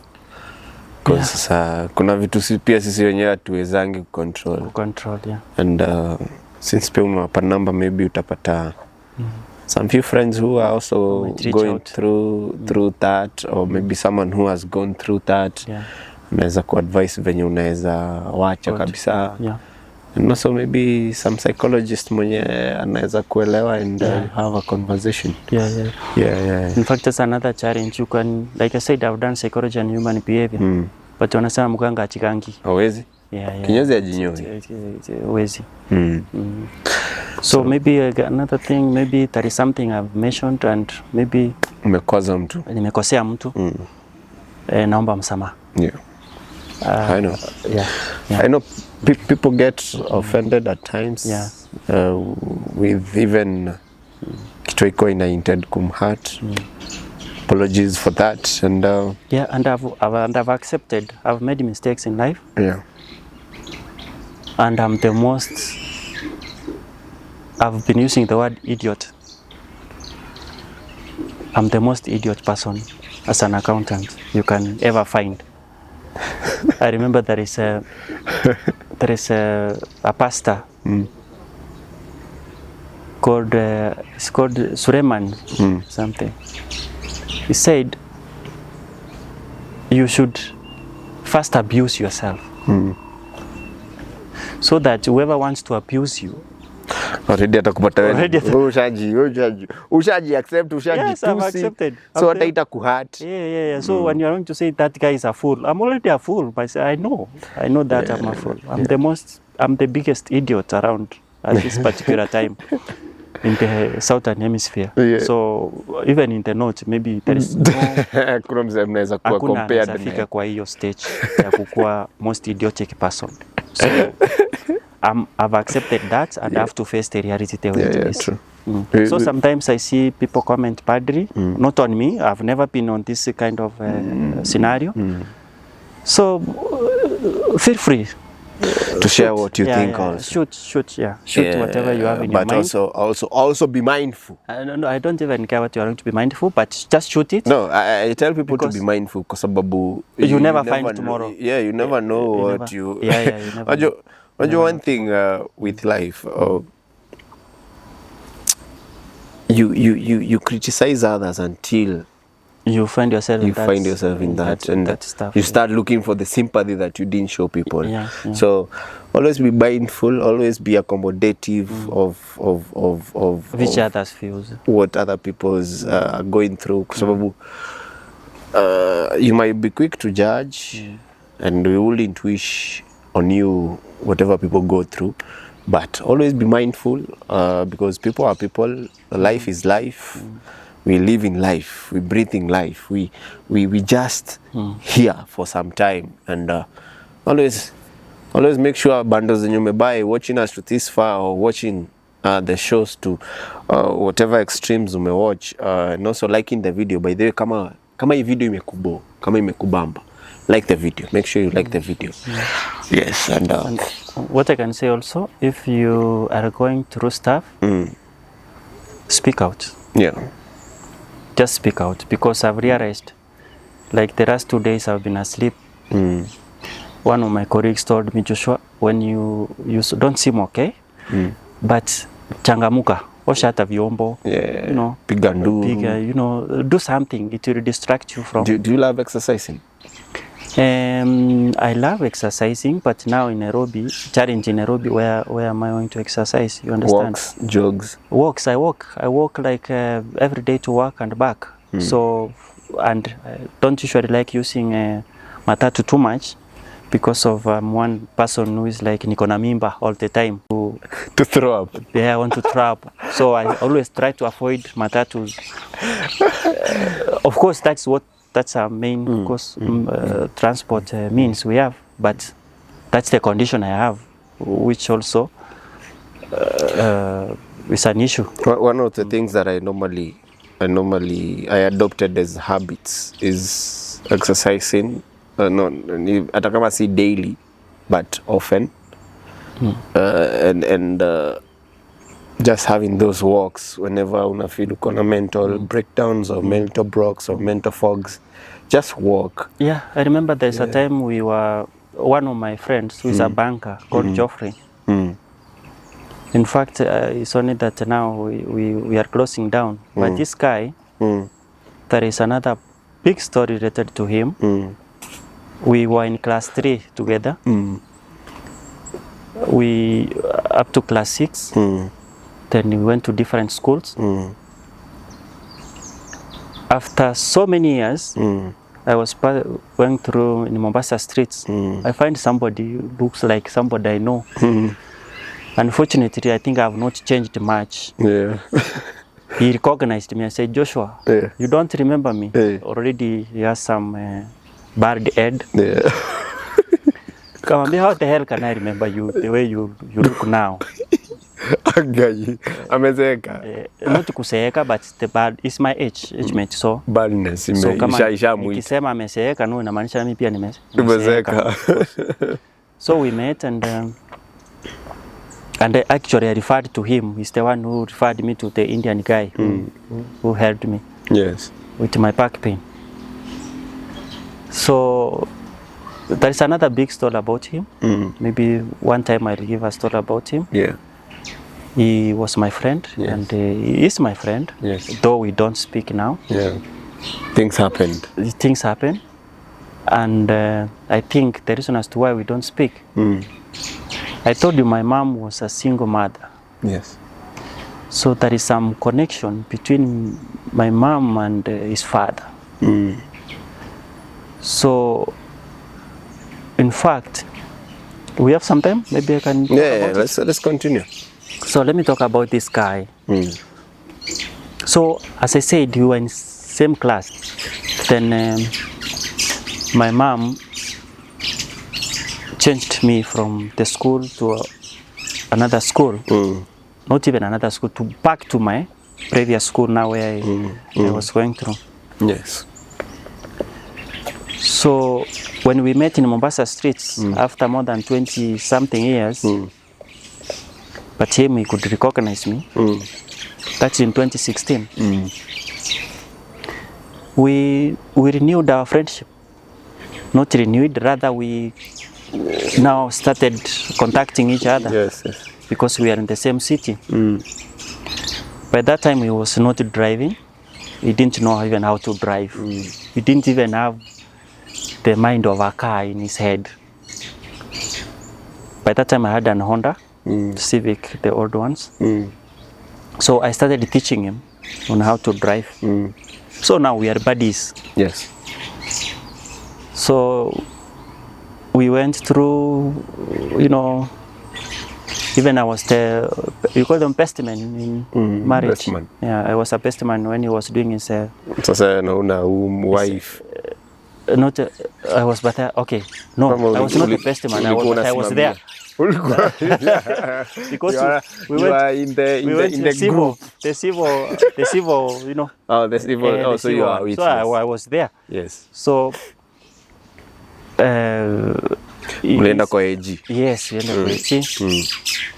So for me, my relationship with him was my old schoolmates and my friend. Now, my somewhere between around 2019, I was with my. So I used to visit his home in Mombasa, go have dinner, go have this Christmas, go have fun together. So that's purely how my relationship was with him. But around 2019, my ex, which now went to US, calls me ananiambia bibi ya Geoffrey anataka tuende tumtembelee. It was a Saturday. So you know banks, they usually work late. So my guy kampigia nikamwambia nimepiga simu na your wife, anasema tuende kumuona eti amepika lunch. Uko tayari tutoke pamoja? Akasema hapana, for now nyinyi enda, but I'll join you later. So we went, and previously the mother of this guy had come to Mombasa. So when he had come to Mombasa, so I visited her. I realized that she knows much about me. So when we were in the village, I never knew her. Okay, there was some distance, so I never knew her, but I used to see her on the road. But I didn't know that it's the mother of this guy. Even his father, I knew him, but I didn't know that he's his father. Naona ile mko the same village, so but unajua watu but wajui mjuani the serious. So I realized the mother knows me too much, but now because she's the mother and we come from the same village, nothing ringed in my head. Why she knows me that much? She knows my mother, she knows me, she knows my siblings, and all that. So when this lady called us there for lunch, and we went and we had lunch, finished lunch. So we were planning where we can go this weekend. And she said, Joshua, that is... Joshua, what's your date? Joshua, nenda ununue fruits. So I took the car to go and buy fruits from the nearest shopping center. When I'm coming back, kumbe ile kukutuma niende fruits ni distraction, ndio ile story yako nayo aelezee my ex. That time my ex had control on me, on whatever I was doing. So whatever she says, I used to see like it's final. So when I came back, she told me, Joshua, before tutoke, kuna story hapa. Now that's the ex telling me. Kaniambia, do you know why the guy's mother knows you much about you? Kamwambia hapana, but we come from the same village. You come from coast, so she knows me because we come from literally the same village. Asema hapana. She knows more about you because there is a relationship. Umeonyesha a relationship of what? Joshua, you know, you have been talking about one time if you find your dad, you will shoot that person. Because the period you are growing up, you went through a lot of stuff. So you never want to reunite with that guy if you ever find him in one time in your life. Yeah, that's how it is. I find the idiot, I will shoot the idiot. Because I went through shit, you know. Growing up, it was not easy. I remember kwenye shida iko. You have so much bitterness towards that. No, dude. So we grew up in a miserable life. So Sasa kazi yake kubwa ilikuwa tu kumwaga. you know, I was like, Eh. if I find that one, ni kumpiga risasi kama niko Hadi wa naye. leo. Okay, let me Yeah. proceed. So even I had done some training on shooting on a shooting like this. Just because of your dad. You see, that was the, you know, The main- that is I'm doing that. Of course, I was doing. There is a friend of mine from DLC who was doing a security management. Yeah. So you can't be doing security management. You don't even know how guns are operated. So at that time, I was accompanying him to do the practice. Yes. So it's not a cheap expense. It's almost 500,000. Yeah, it's too much money. In fact, it's sponsored me during that time. Yeah. So even when I was doing that, of course I'm doing it on, you know, to gain knowledge and skill. Yeah. But still at the back of my mind, if I can find that idiot, I'll do what? Of course at some point I wanted to own one, you know, but that's how it was. So when she told me there must be a relationship between you and the guy, because of those days, the dad of this guy was a teacher. And you know how teachers used to behave during those days. So, walikuwa kama machief. Yes, ni kama he went with my mom, and in the process I was the product for that engagement. So uni step bro yako. So huyu ni kama my stepfather. But all this period we have never known till that time when they are telling me that story.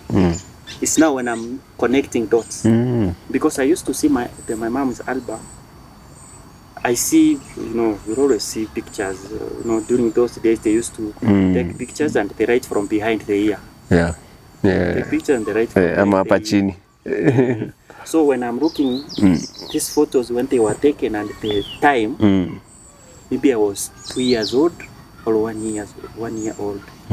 So definitely this lady, my mother, could not have any engagement within that period with another man.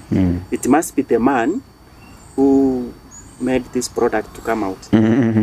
No. So I used to see that and I brush off. Yes. And I used to see this guy, Around. also he came from the same village. Yeah.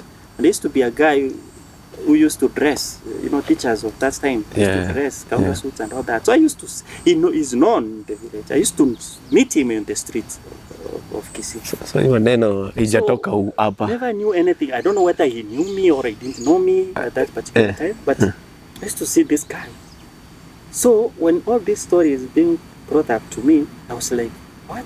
So I'm connecting the dots with the photos I used to see during that particular time. So what I did at that particular time, I told her, it's either we continue with our friendship the way it has been, changing nothing, assume this thing never happened, we proceed with our friendship the way it has been. Yeah. Don't involve me with your stuff. And we agreed on that. And from that period in 2019, we proceeded with our friendship the way it was. Going out, we go out the normal way, do anything the normal way, but never used to involve me with his family stuff because I didn't want anything to do with that. And it went like that up to today. There is nothing which has been brought into the limelight on the same issue. So after meeting your brother, your step bro, unataka anything to do with him? No, he's my friend. He's my friend on a friendship line, but not on brotherhood stuff. So it was remain like that. So nothing was like brotherhood on this, you know. It was just friendship, like a friend. We have been friends since we were in class 3, so let it remain like that. And that's how it remained up to today. Of course, at the moment we don't talk. You see, sometimes when I'm not saying this I'm just saying this rightly, but sometimes when you have everything in your life, that's when you will maintain your friendship with people. But when you lose, that's when now you will find who is a true friend with you. Because you're not talking to somebody. I'm not asking for anything. Just talking and calling me and inquiring how are you going, how is everything. it's a big thing, because like now the last two days I've been sleeping in the house. So what do you think was going on in my mind? No. So sometimes friends, I'm not asking for anything, just make a call to your friend, say hi, just say hi. Hey Joshua, umepotelea wapi? Uko wapi siku hizi? Unafanya nini? Uko sawa? Okay, bye, see you next time. Just like that. It is a big thing. It can save a life. Yeah, true. It can save a life. True. So if you have a friend out there, just take your phone, make a call, mjulie hali anaendeleaje. Really? That is all. That's awesome. Yeah. Thanks, Anna. Yeah. I believe we've learned a lot. Yeah. We have shared. Yeah. Keep the faith. Yeah. Keep your faith. Na natumai mambo yote itakuwa fiti. Pia nyinyi wasenye mko home, I believe you've learned one or two things, manze. It's a lot. Your video iko fully packed. Manze, subscribe if you haven't subscribed to the channel. Share this video far and wide. Thank you for enjoying the story with us. For those of you who watched this story up to this time, have a lovely night. If you're watching this video as it premieres, if you're watching this video on random times, jibambe. Until our next one, peace.